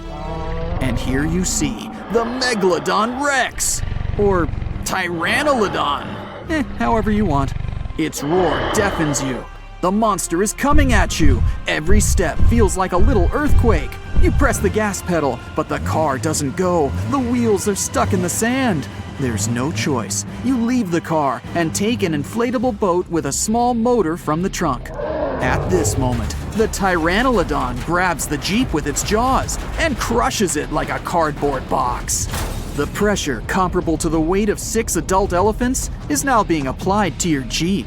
The monster chews it like so much chewing gum. You can hear its sharp teeth cutting through the metal and rubber on the wheels. And then, the dinosaur spits the car out. Meanwhile, you run to the water, start the engine, and sail away on the boat as far as possible. The dinosaur runs after you and jumps into the ocean. It swims like a shark. You can see a fin sticking out of the water, the size of a small sailing boat. Fortunately, the monster isn't able to catch up with you. The megalodon's speed is about 10 miles per hour. But now, it slows down almost twice as much because it has massive hind legs. The webbing on the legs helps to swim, but it's still a big weight. The physical form of the dinosaur doesn't allow it to accelerate too much. 8 miles per hour is its maximum. The fin is moving further and further away from you. But at this moment, the engine starts to rattle. Oh no! You remember you didn't fill the tank with fuel! This means that in a couple of minutes, you will be left alone with a huge predator. It won't see you since you've sailed far away. But the shark part of our monster has a great sense of smell in the water. You won't be able to escape its nose. You turn the boat and head for the shore. In the distance, the triangular fin is swimming around. You give it a wide berth to avoid being caught by Pteranodon. But you don't have enough gas. The engine shuts off. You start rowing with an oar, but now you're moving too slow. The monster is inevitably catching up with you. A huge dinosaur emerges from the water and falls back, creating a huge wave. It throws you to the shore along with the boat. The monster comes out of the water and runs after you. You have a chance to save yourself because the speed of the Pteranodon is about 10 miles per hour, which is slightly slower than the speed of the T-Rex. You run and easily find a shelter. But you realize in time, this is a bad tactic, since the T-Rex part of the monster has well-developed smell receptors. It can sniff you out as well as a domestic cat. You just need to run as far as possible from this beast. You can hear the deafening roar of the Megalodon Rex behind you. Trees are breaking, the ground is shaking, but then it's suddenly all quiet. The Pteranodon's heart does hard work when it pumps blood through the huge dinosaur's body. When it runs, the heart works even more intensively. Because of this load, the dinosaur has little endurance. It quickly runs out of energy. Perhaps it's sitting on the ground right now and catching its breath. Tired, you also stop. You can't hear the dinosaur's footsteps.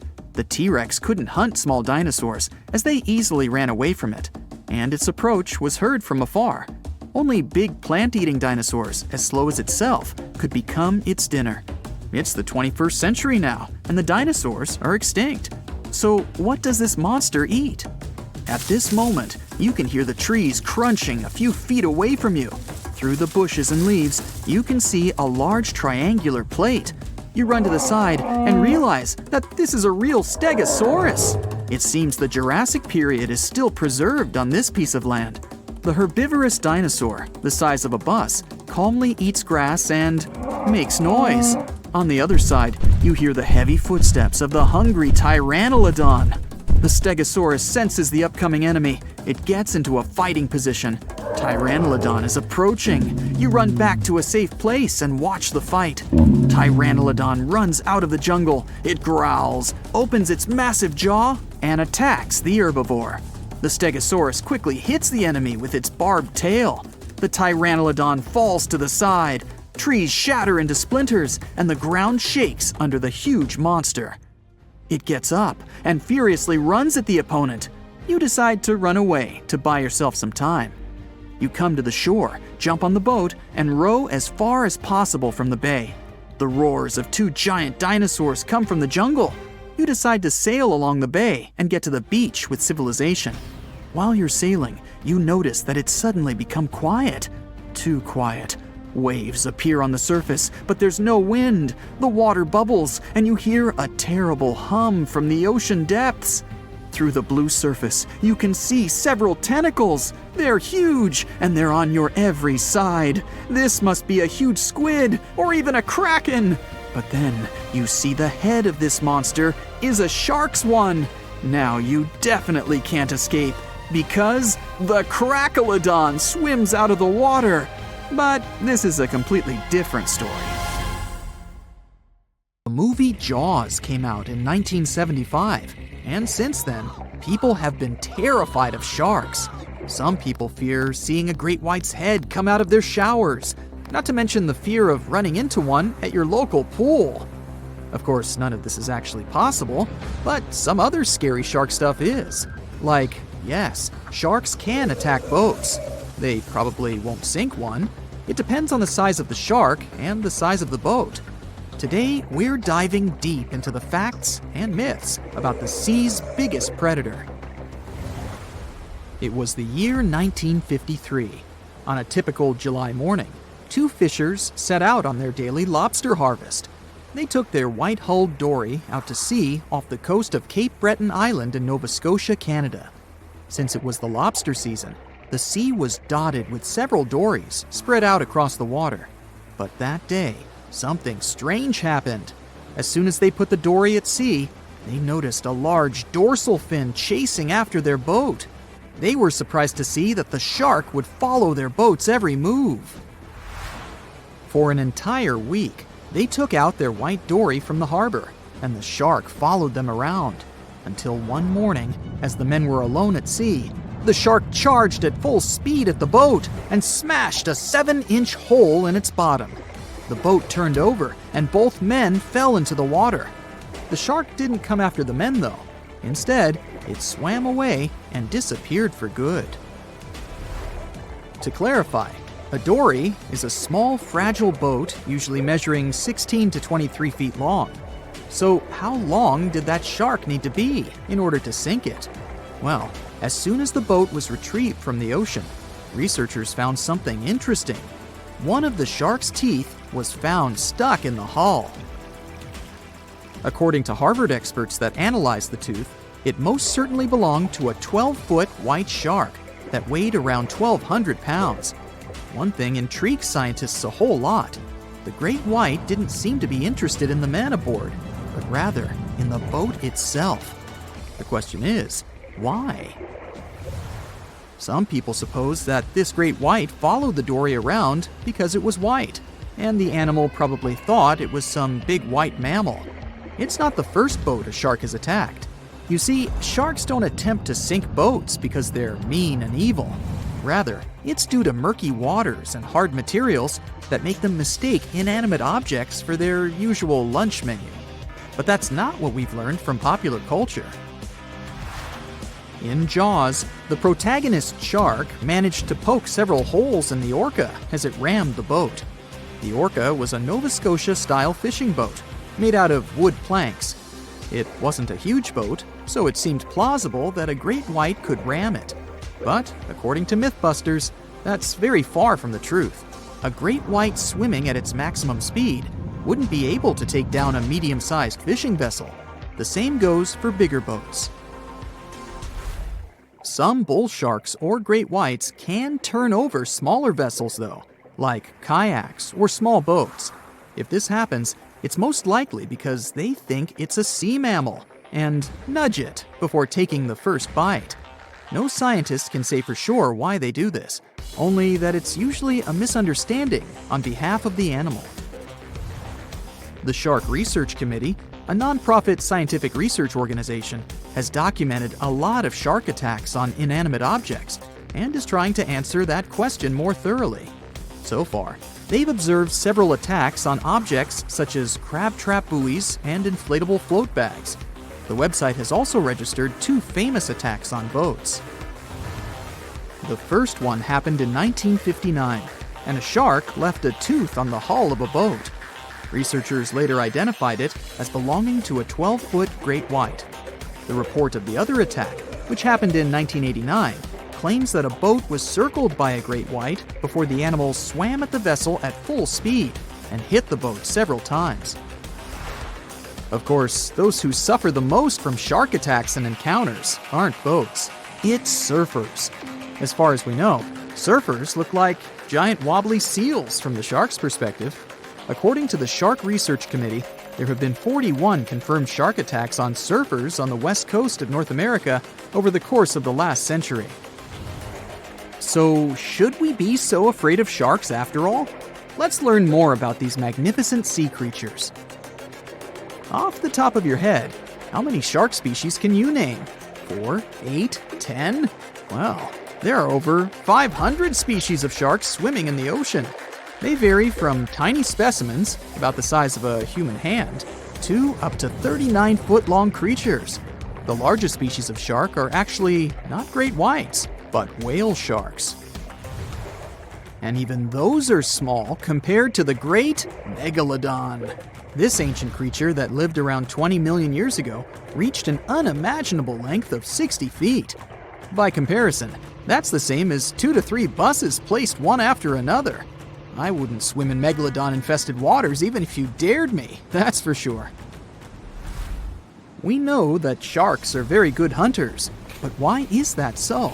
Their bodies seem to have been strategically built for speed. Instead of having a bone skeleton, like us humans, sharks have a cartilage skeleton, which makes them much lighter and also super fast swimmers. Each species of shark hunts depending on its nutritional needs. So, shark species that grow to an average of 3 feet have a diet based on fish. The ones that grow bigger start feeding off of bigger sea animals, such as sea lions and seals. Throughout their lives, some species of shark can shed over 30,000 teeth.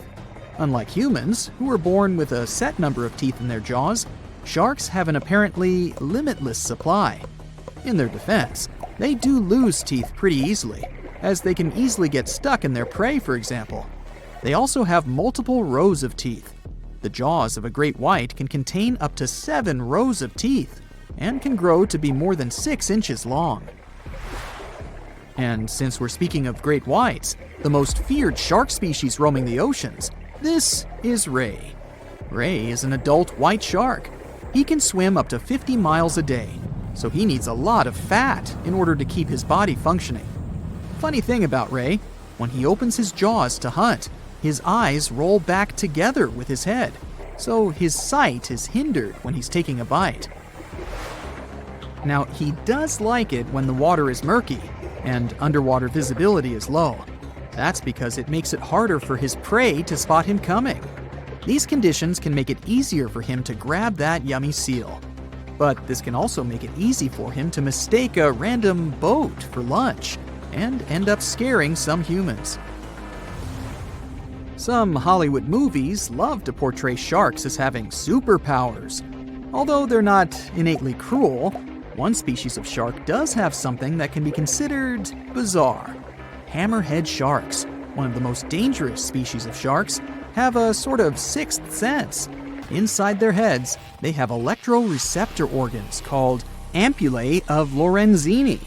These organs allow sharks to detect the electromagnetic fields of all living things in the ocean. This ups their hunting abilities to another level. They can even find prey hidden in the sand because they sense its electromagnetic field. You should know one thing. If a shark lives in a balanced ecosystem, it won't feel the need to attack unknown things. These animals are curious, though, so maybe we should cut them some slack when they bite a piece off a random boat. 450 million years ago, no, I wasn't around then, the sea level was higher, coral reefs started to form, the climate on our planet was stable and warm, not even dinosaurs were around yet. The time when bony and jawed fish we know as sharks appeared. They've been dominating the oceans and making other marine creatures flee in fear ever since. Many of them, like great white sharks, have evolved and adjusted to life in the open ocean as hunters with a pretty high position in the food chain. They're less diverse today than before. One of the reasons is the asteroid strike from the age of dinosaurs. After it reduced the number of shark species, only smaller and deep-water kinds that ate primarily fish survived. They started getting bigger over time.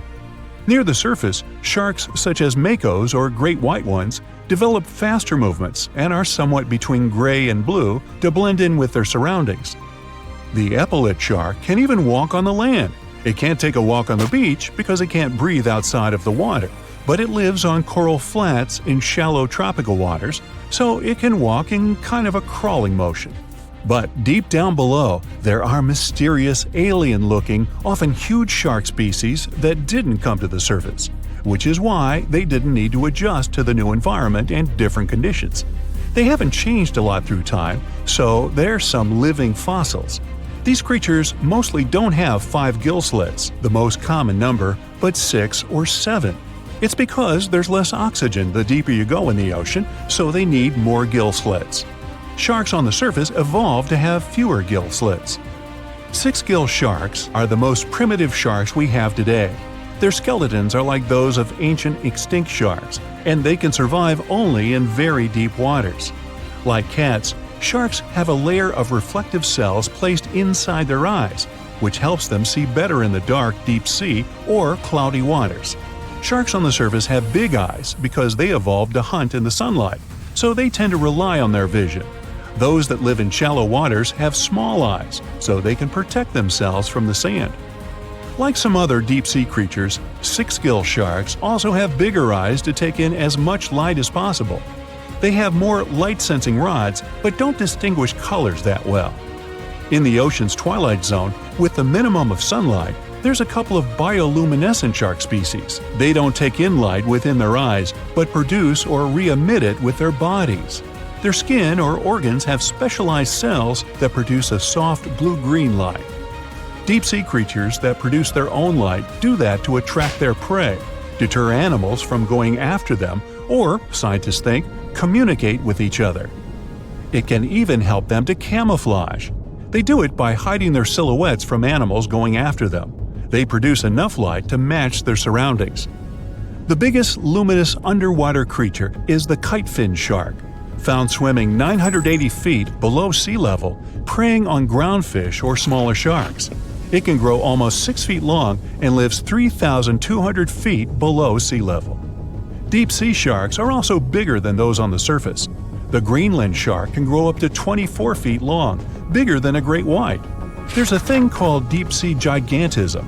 Creatures in nutrient-poor depths of the ocean grow bigger because, that way, they lose less energy as heat. The Greenland shark lives its life in slow motion. It has a slow metabolism and can go very long periods without food. With their slow pace, they evolved to live up to 500 years at depths of 7,200 feet. Sharks in shallow waters catch their prey relying on agility and speed, but for them it's easier because there's plenty of food on the surface. Deep-sea sharks, with less food and slower life rhythm, had to develop a different style. They're more opportunistic, definitely not picky, and don't care if their future meal is alive or not. Frilled shark, another living fossil from the darkest depths, hasn't evolved much through time, and they're one of the last of their kind, with all of their relatives already gone extinct. It grows up to 7 feet long, primarily hunts on squid, and catches other sharks and fish.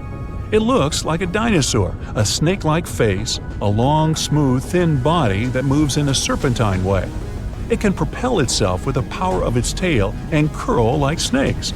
They don't swim in a straight line like other sharks. Cookie cutter shark grows up to 20 inches. It got the name because of the way it feeds, biting off small pieces. It's a parasite creature, which means it feeds off bigger animals but leaves them alive. They have sharp teeth and sometimes even swallow those that fall off on purpose. Some researchers think it could be because they live in the depths that are nutrient poor. If they swallow the teeth, they could recycle calcium and other material from it. Prickly shark is a rare and unusual creature with many thorn-like denticles and 2 small dorsal fins. It lives mostly in the depths of the Pacific region up to 1,900 feet. Ghost sharks are not even real sharks, but fish closely related to them and rays. They have big pectoral and pelvic fins, 2 dorsal fins, pretty big eyes, and unlike their cousins, have a single external gill opening. Ghost sharks have slender tails and can grow up to 80 inches, silver to blackish color. They sometimes live in rivers and coastal waters, but also in the depths of the ocean of 8,200 feet or even deeper. They are pretty weak swimmers, so they tend to feed on invertebrates and small fish. Goblin sharks. Swimming through the deep sea, this creepy shark with a flabby body suddenly sees a small, innocent squid. It goes toward it, but the potential snack notices it and quickly starts moving to dart away. It seems like the plan could work at first, but then the shark suddenly thrusts the jaw of its mouth and catches the poor little squid in a second. After the meal is finished, the animal simply fits the jaw back into the mouth and goes away as if nothing happened. This is possible because it has a jaw connected to 3-inch-long flaps of skin, which is why it can unfold from the snout. It can grow up to 12 feet long with a weight of 460 pounds. Scientists think goblin sharks are mostly active in the morning and evening. The shark has a long, prominent snout and specific sensing organs on it. It uses them to sense electrical fields in the dark oceanic depths. Seven-gill shark is a big cow shark, brown to silver-gray on top, white underneath, black and white spots, with a thick body, a small dorsal fin, and a wide, blunt snout. It can grow up to 10 feet long, mostly lives in the depth of 1,870 feet, but you can also find it in deep channels and bays. It can be aggressive toward humans if provoked, so don't. Like most deep-sea creatures, it's an opportunistic hunter that's not quite picky but likes to go after dolphins, seals, porpoises, and other marine animals. Megamouth sharks mostly live in the depths of 15,000 feet and spend most of their time in the dark, like me. Scientists discovered it in 1976 because it went near the surface at night to feed on zooplankton. That's the only time these sharks go there. During the day, they return to their quiet, dark, and mysterious depths.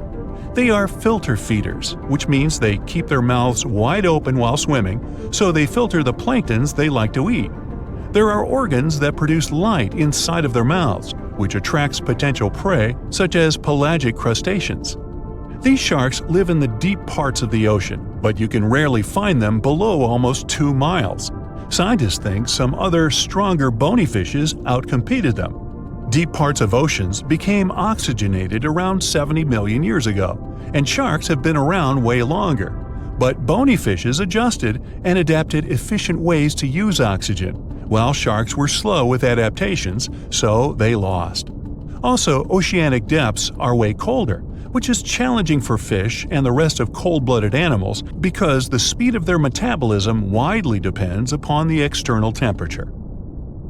The giant shark that terrorized the oceans some 20 million years ago. For 13 million years, this 60-ton beast dominated the warm waters of our planet. Though, some believe that the Meg still lives in the most remote and deepest parts of the ocean. It's a hot summer day. It seems only logical to go for a swim in the sea. You're floating on your back, completely relaxed. Your eyes are closed. Your breath is even.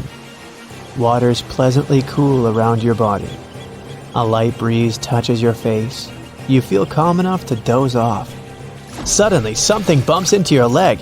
Yanked out of your half-slumber, you begin to flail until you're face to face with the invisible danger. Luckily, all you spot is a couple of easily recognizable fins and cute smiley snouts. Phew, just dolphins. Guess you're lucky to meet them in the wild. These amazing creatures are so close, you can touch them. You've heard people say dolphins' skin feels rubbery, but to your mind, it's more like the inner part of a hard-boiled egg. One of the animals is so close to you that its salty smell fills your nostrils. You know, though, that dolphins don't have sweat glands. It means they don't sweat and are pretty much odorless. The smell you sense comes from the water they swim in. The largest and most ferocious predator to ever haunt the oceans, the Megalodon shark dominated the seas for centuries before coming extinct millions of years ago. However, scientists managed to discover very few remnants of the giant shark. Everything we know about the great beast we've learned thanks to fossils of its giant teeth, which are just about the size of the average human hand. A megalodon skeleton has never been discovered. Shark skeletons are made mostly of cartilage, meaning that they decompose quickly. Luckily, sharks continuously shed and regrow teeth throughout their lives. One shark can go through 40,000 teeth in a single lifetime. Scientists have managed to study different types of shark species based on their teeth alone. The megalodon shark had around 276 teeth. When they fell out, those teeth landed in the seabed where they stayed for millions of years, fossilizing. Scientists found those teeth, and they're the only real record we have of the megalodon's existence. Megalodon teeth have been discovered all over the world. It means that unlike other marine animals of its time, the megalodon was intercontinental. Even today, most sharks and marine animals tend to stick to one sea or ocean. The megalodon shark swam freely around the world, moving between tropical and subtropical waters. Megalodon teeth have been found in every continent apart from the freezing cold waters of Antarctica. When a megalodon makes a starring appearance in a movie or TV show, it's portrayed to look like a giant version of a great white shark. Scientists previously believed that the megalodon and the great white shark both descended from one common ancestor. Still, it's not true. In fact, it's more likely that the megalodon was the arch-enemy of the great white shark's ancestor, the broad-toothed mako shark. That means Megalodon wouldn't have looked so similar to the great white after all. In reality, the Megalodon would have a shorter nose than the great white, along with longer pectoral fins to give the giant shark a stockier and more threatening build. They both had an excellent sense of smell though, so even in prehistoric times, it wasn't a good idea to go swimming with a chunk of raw meat in hand. And it certainly isn't safe now. Whether the Meg's hiding somewhere in the depths, which some still believe is true, or it's gone forever, younger cousins will still be there waiting. Also, both of them like to go after big marine mammals, so they would certainly have things to do together. That is, until the Meg got moody and accidentally ate its friend. You never know. These guys had a different hunting style. Great whites prefer to dive straight towards their prey and find its softest spot, like exposed legs or underbelly. Sometimes, an entire tooth would be found embedded in a bone of some bigger animal, such as a whale.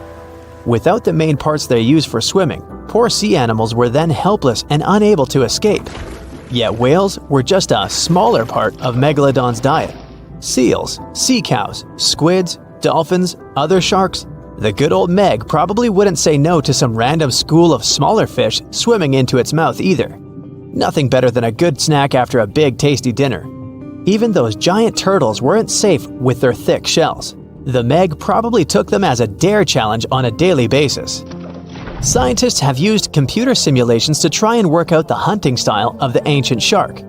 Using this technology, scientists have discovered that the Megalodon's attack style was very different from that of modern-day sharks.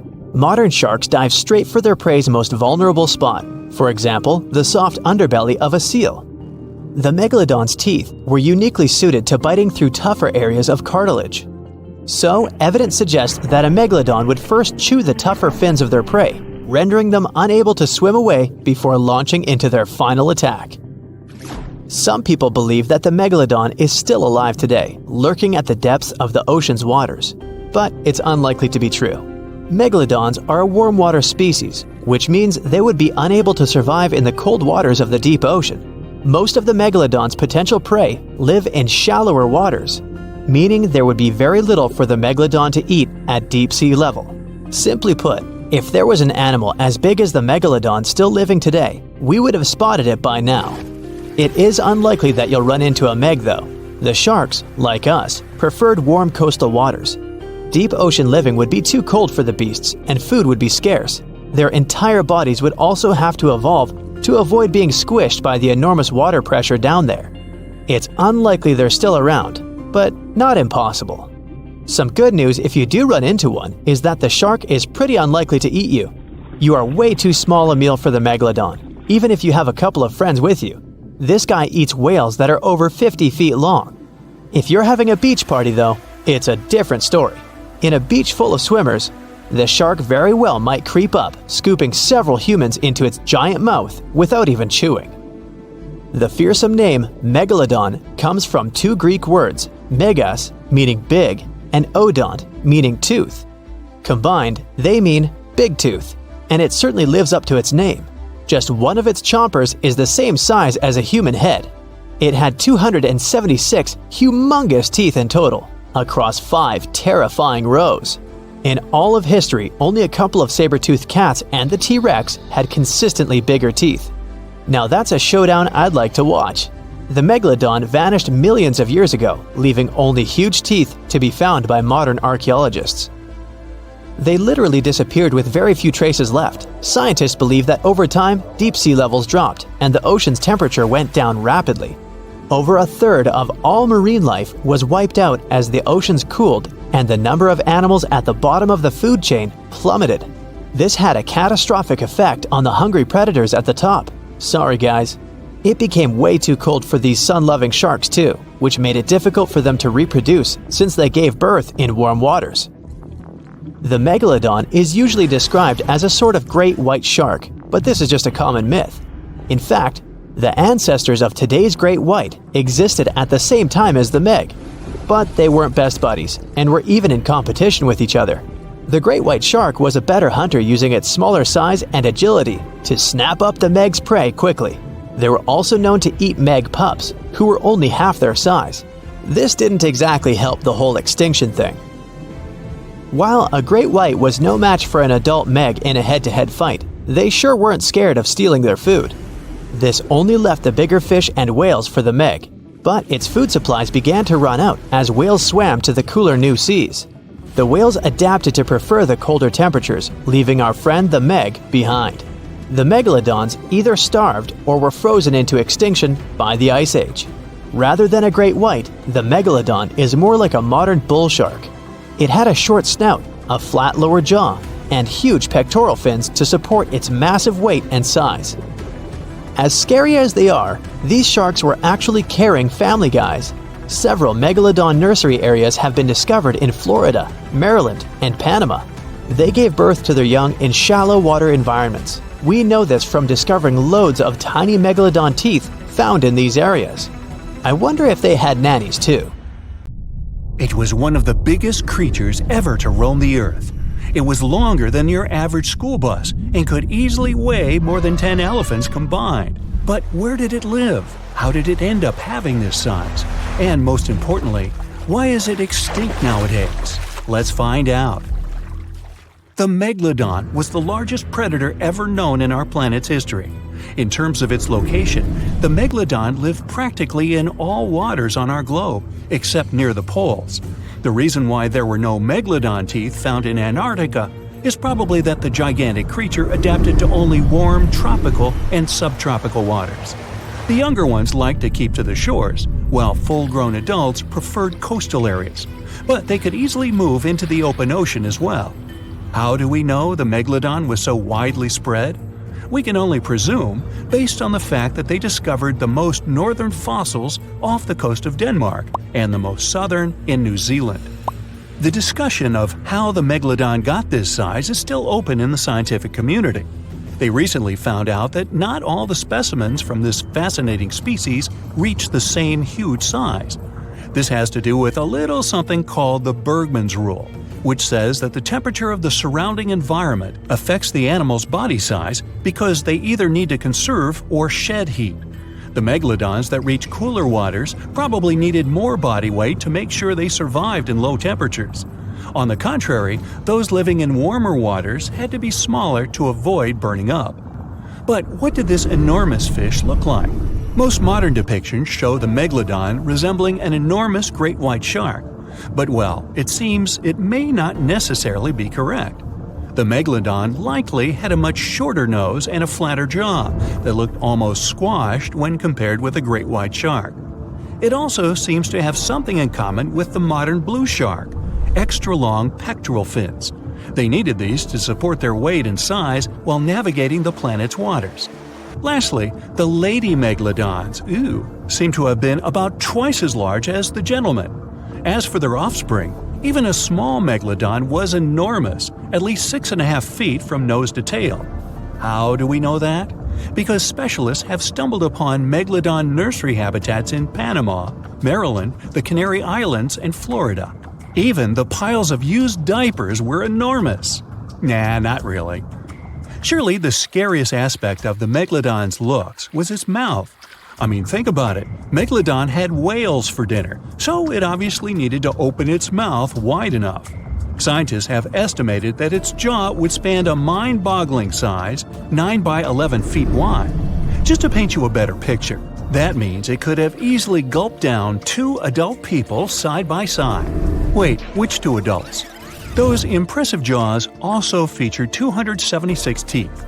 Based on modern reconstructions of the force of its bite, it looks like it may have been one of the most, if not the most, powerful animals of prey ever to exist. For comparison, humans can have a bite force of around 1,300 newtons.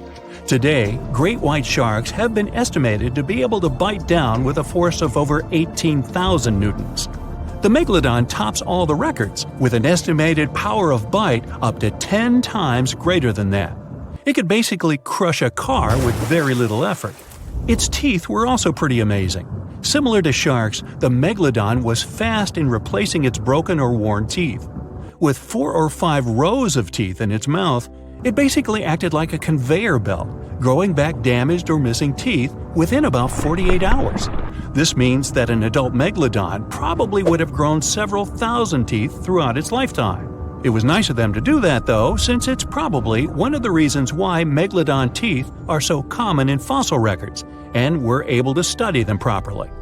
To maintain its impressive physique, the megalodon had to eat somewhere around 2,500 pounds of food per day.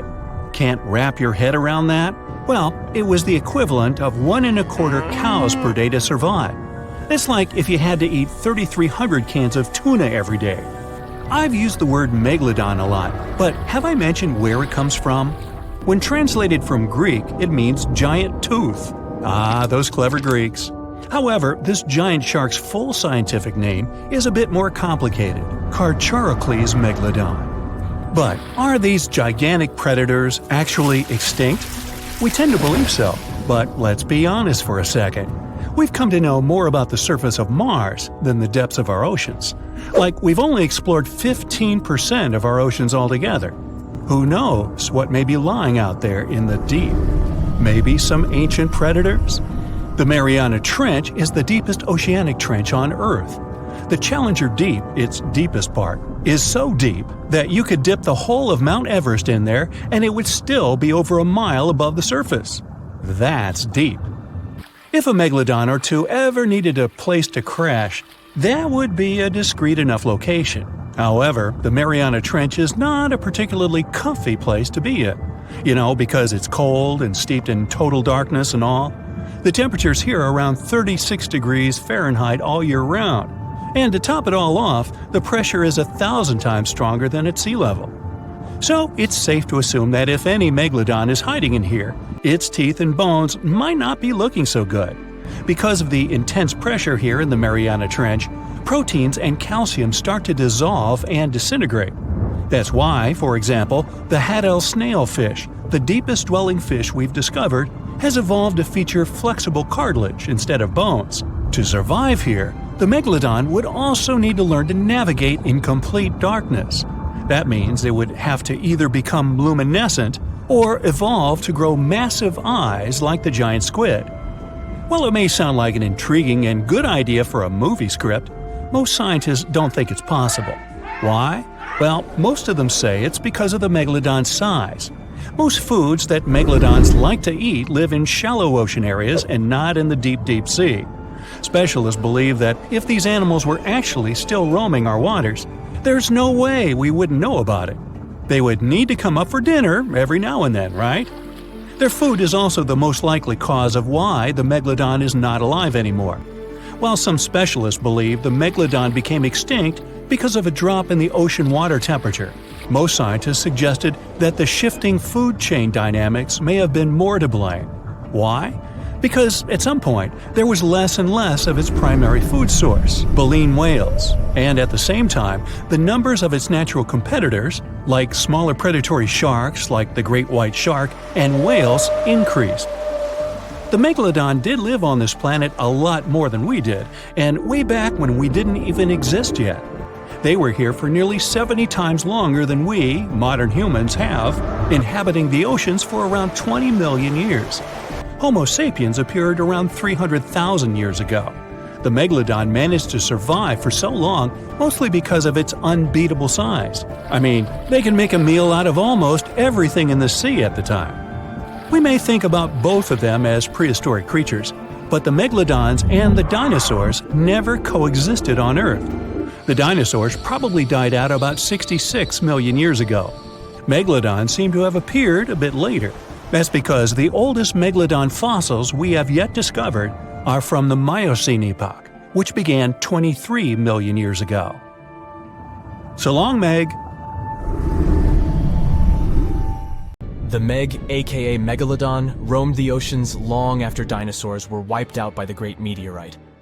It was one of the largest and most dangerous hunters that have ever lived on Earth, as well as the biggest shark.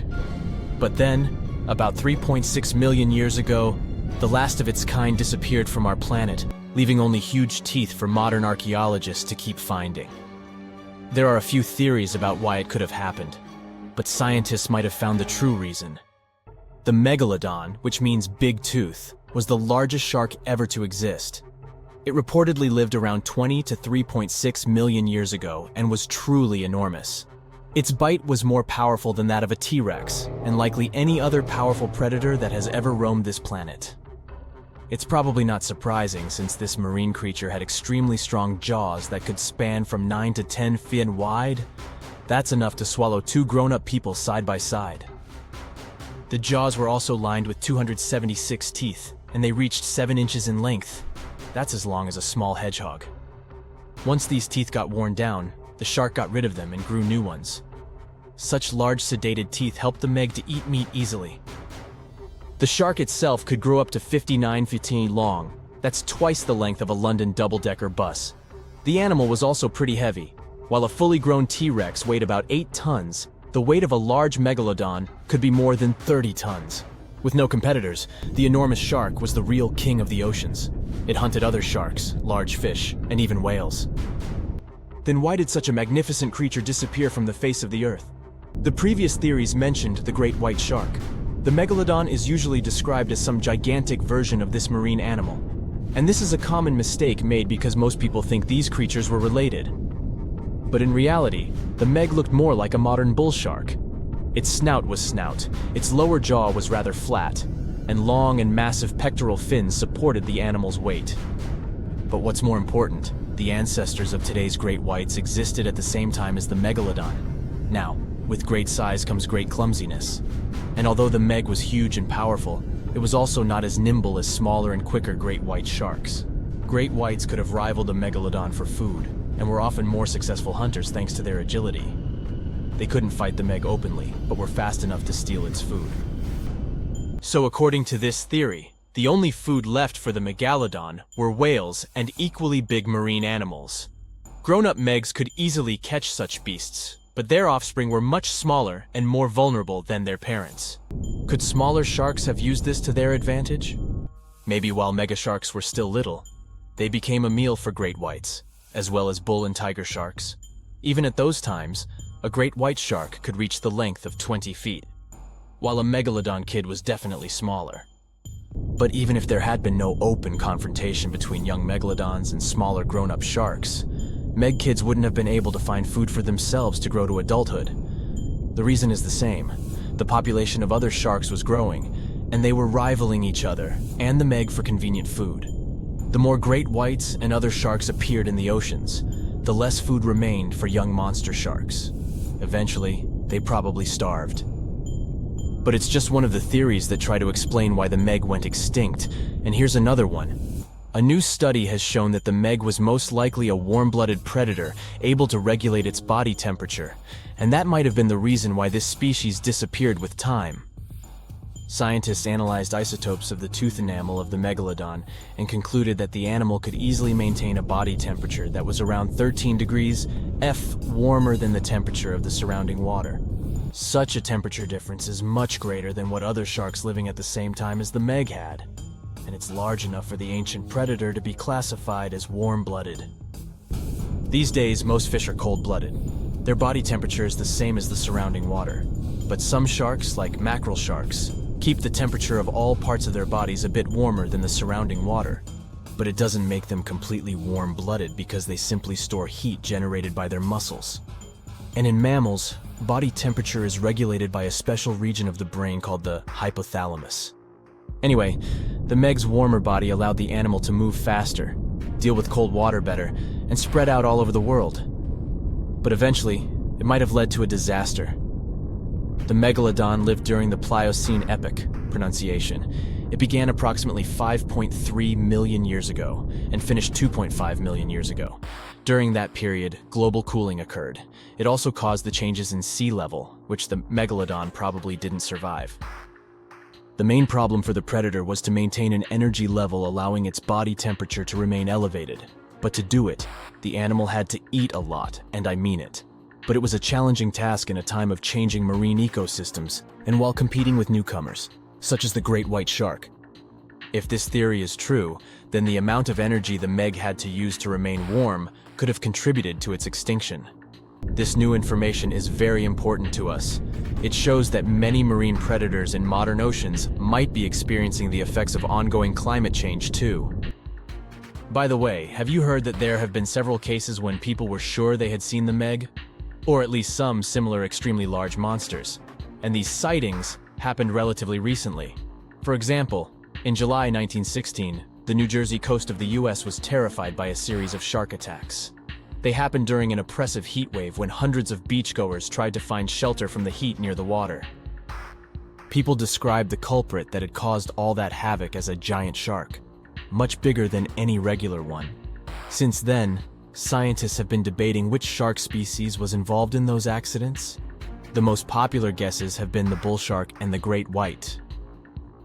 A picture of a huge shark roaming the Pacific Ocean not far from Guadalupe Island appeared in 1999. The creature was nicknamed Deep Blue. It could be distinguished from others by a wavy pattern separating its gray back and white belly. But even though some people claimed it could be the infamous Megalodon, experts came to the conclusion it was a female white shark, the largest ever seen. The average length of a male white shark is 11 to 13 feet. Females are bigger, up to 15 or 16 feet, but Deep Blue reached more than 20 feet in length. No wonder people were confused. For the last time, Deep Blue was spotted in 2013 near the western coast of Mexico's Baja California. But look, there's another jumbo shark, and you can meet it in any part of the world. The largest specimens can reach 40 feet long and weigh about 5 or even 6 tons. Could it be, if not the Megalodon itself, but one of its relatives? Again, a wrong guess. That's the basking shark. This animal prefers subpolar seas, with temperatures not higher than 58 degrees F. Even though some of these animals do migrate to warmer places. Like whale sharks, basking sharks are harmless and don't attack snorkelers or divers. These creatures have loads of small teeth, but they don't use them when feeding. Instead, they swim with their huge mouths open and swallow plankton. A grown-up basking shark can filter nearly 2,000 tons of water per hour.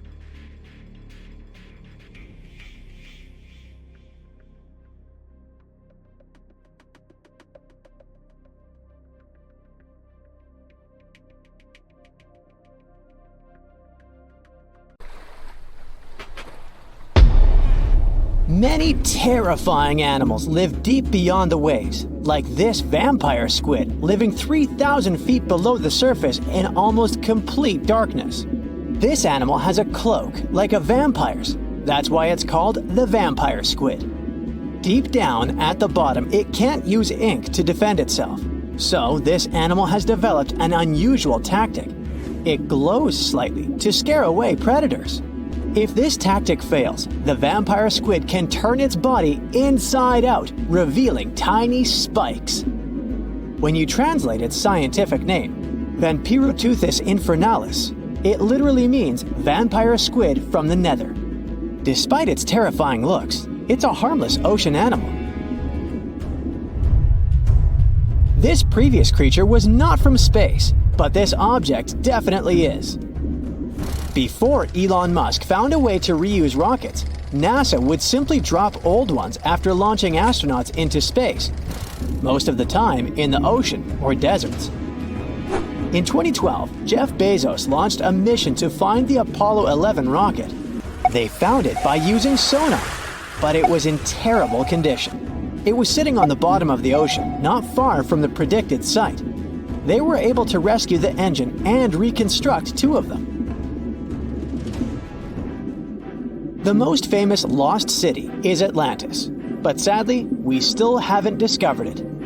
However, Heraklion was also just a myth until one British pilot saw something that looked like a city while flying over the Mediterranean Sea. He reported it, and 60 years later, a group of divers went there. They were shocked when they found an entire city underwater.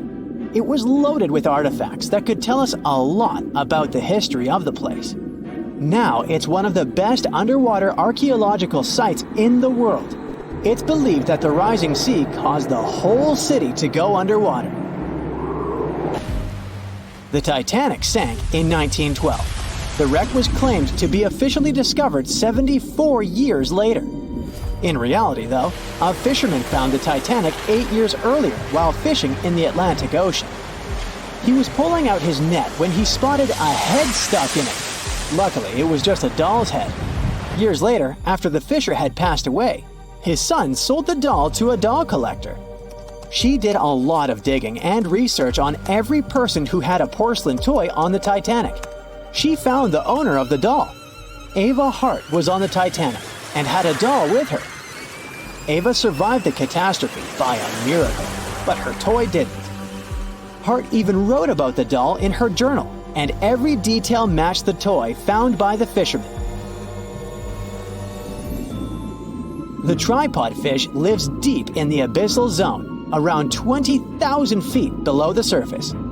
It's adapted to such immense depths and uses its tripod fins to stay still on the bottom. This creature doesn't have big eyes, but even if it did, these eyes would be useless in the darkness. Instead, the tripod fish uses its fins like antennas to detect any movement in the water. This creature doesn't have much luck when it comes to its love life, so it had to develop unique tactics to reproduce. One fish can be both male and female. The next bizarre creature is the lizardfish. It has tons of razor-sharp teeth, a huge mouth, and really big eyes, which it uses for hunting. All this makes the animal look freaky. The lizardfish lives at depths of around 11,000 feet in the midnight zone, where there is zero light. This freak of nature basically eats everything it can fit inside its mouth, from small fish to other lizardfish. On the other hand, when they see other reptile fish, they probably fall in love instead, because finding mates at those depths is not an easy task. Like the tripod fish, the lizardfish can be both male and female at the same time. When you think of a river, you usually picture it on land. Still, nature is quite unpredictable, and it created a river flowing under the ocean in California. It's running at a depth of around 2 miles. This river has everything that an ordinary river has: sunken logs, trees, and rocks. And despite its uniqueness, it's not the only one in the world. There are also others in the Amazon and Greenland. A terrifying creature was discovered near Angola's coast by a remote operating vehicle. It looks like it doesn't have a head or a body. It was sitting at a depth of around 4,350 feet below the surface. After doing research, scientists concluded it wasn't anything from a sci-fi movie. It was just a cluster of siphonophores stuck together. In 2015, some random guy was diving in Caesarea, and something shiny caught his eye. He reached out, grabbed it, and realized it was a gold coin. After that, he examined the bottom and found out that there were many more. He reported the incident to the local authorities, and they concluded that he had found Arabic treasure. The coins were made of solid 24-karat gold and were a few thousand years old, but due to the perfect salinity and temperature, they looked brand new. The coins belonged to a ship carrying cargo. It was caught up in a storm and unfortunately sank. One of the weirdest things ever discovered was found in the Baltic Sea. It's an anomaly that looks as if it was created by a different civilization. It was discovered by Swedish researchers, and they basically had no idea what it was. They had to ask tons of other scientists for their opinions. When you look at this formation from above, it's 200 feet long and looks exactly like a fallen spaceship. It's hard to believe that it's a natural formation. But, spoiler alert, it's totally made by nature because the Baltic Sea has gone through many erosions throughout history. Most likely, the bizarre formation is the result of these processes. A group of divers in Madagascar were shocked when they found this 7-foot monstrosity of a knife on the seafloor. The speculation started immediately, and many said that the knife was from some giants that had fought megalodons and lived on Earth thousands and thousands of years ago. That could make a nice story, but the knife is most likely a movie prop that was lost at sea. One of the ocean's most bizarre animals is the frilled shark. It's believed that this fish is the reason for all those sea serpent stories that sea explorers of the past wrote about.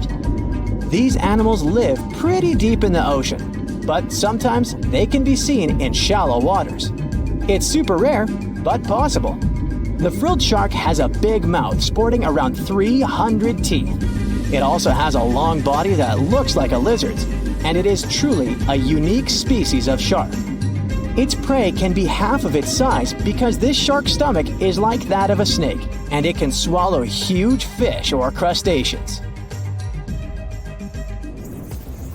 Spotting a few worms in your garden is no big deal, but after seeing a 26-foot-long one in the ocean, you will make your wetsuit a little wetter. This worm is super rare, and it's completely harmless to humans. It's actually not a giant worm. It's a cluster of zooids that are stuck together in a worm-shaped formation. They usually only eat plankton, bacteria, and other tiny things that can be found in the ocean. Probably the scariest thing in the ocean that is 100% real is the magna pinna, which can be found at crazy depths of 20,000 feet below the surface. This monster looks like an underwater Slender Man, but it's just a squid with really long tentacles that can reach a terrifying size of 8 feet. This guy has only been seen a few times, and basically, we don't know much about this creature so far.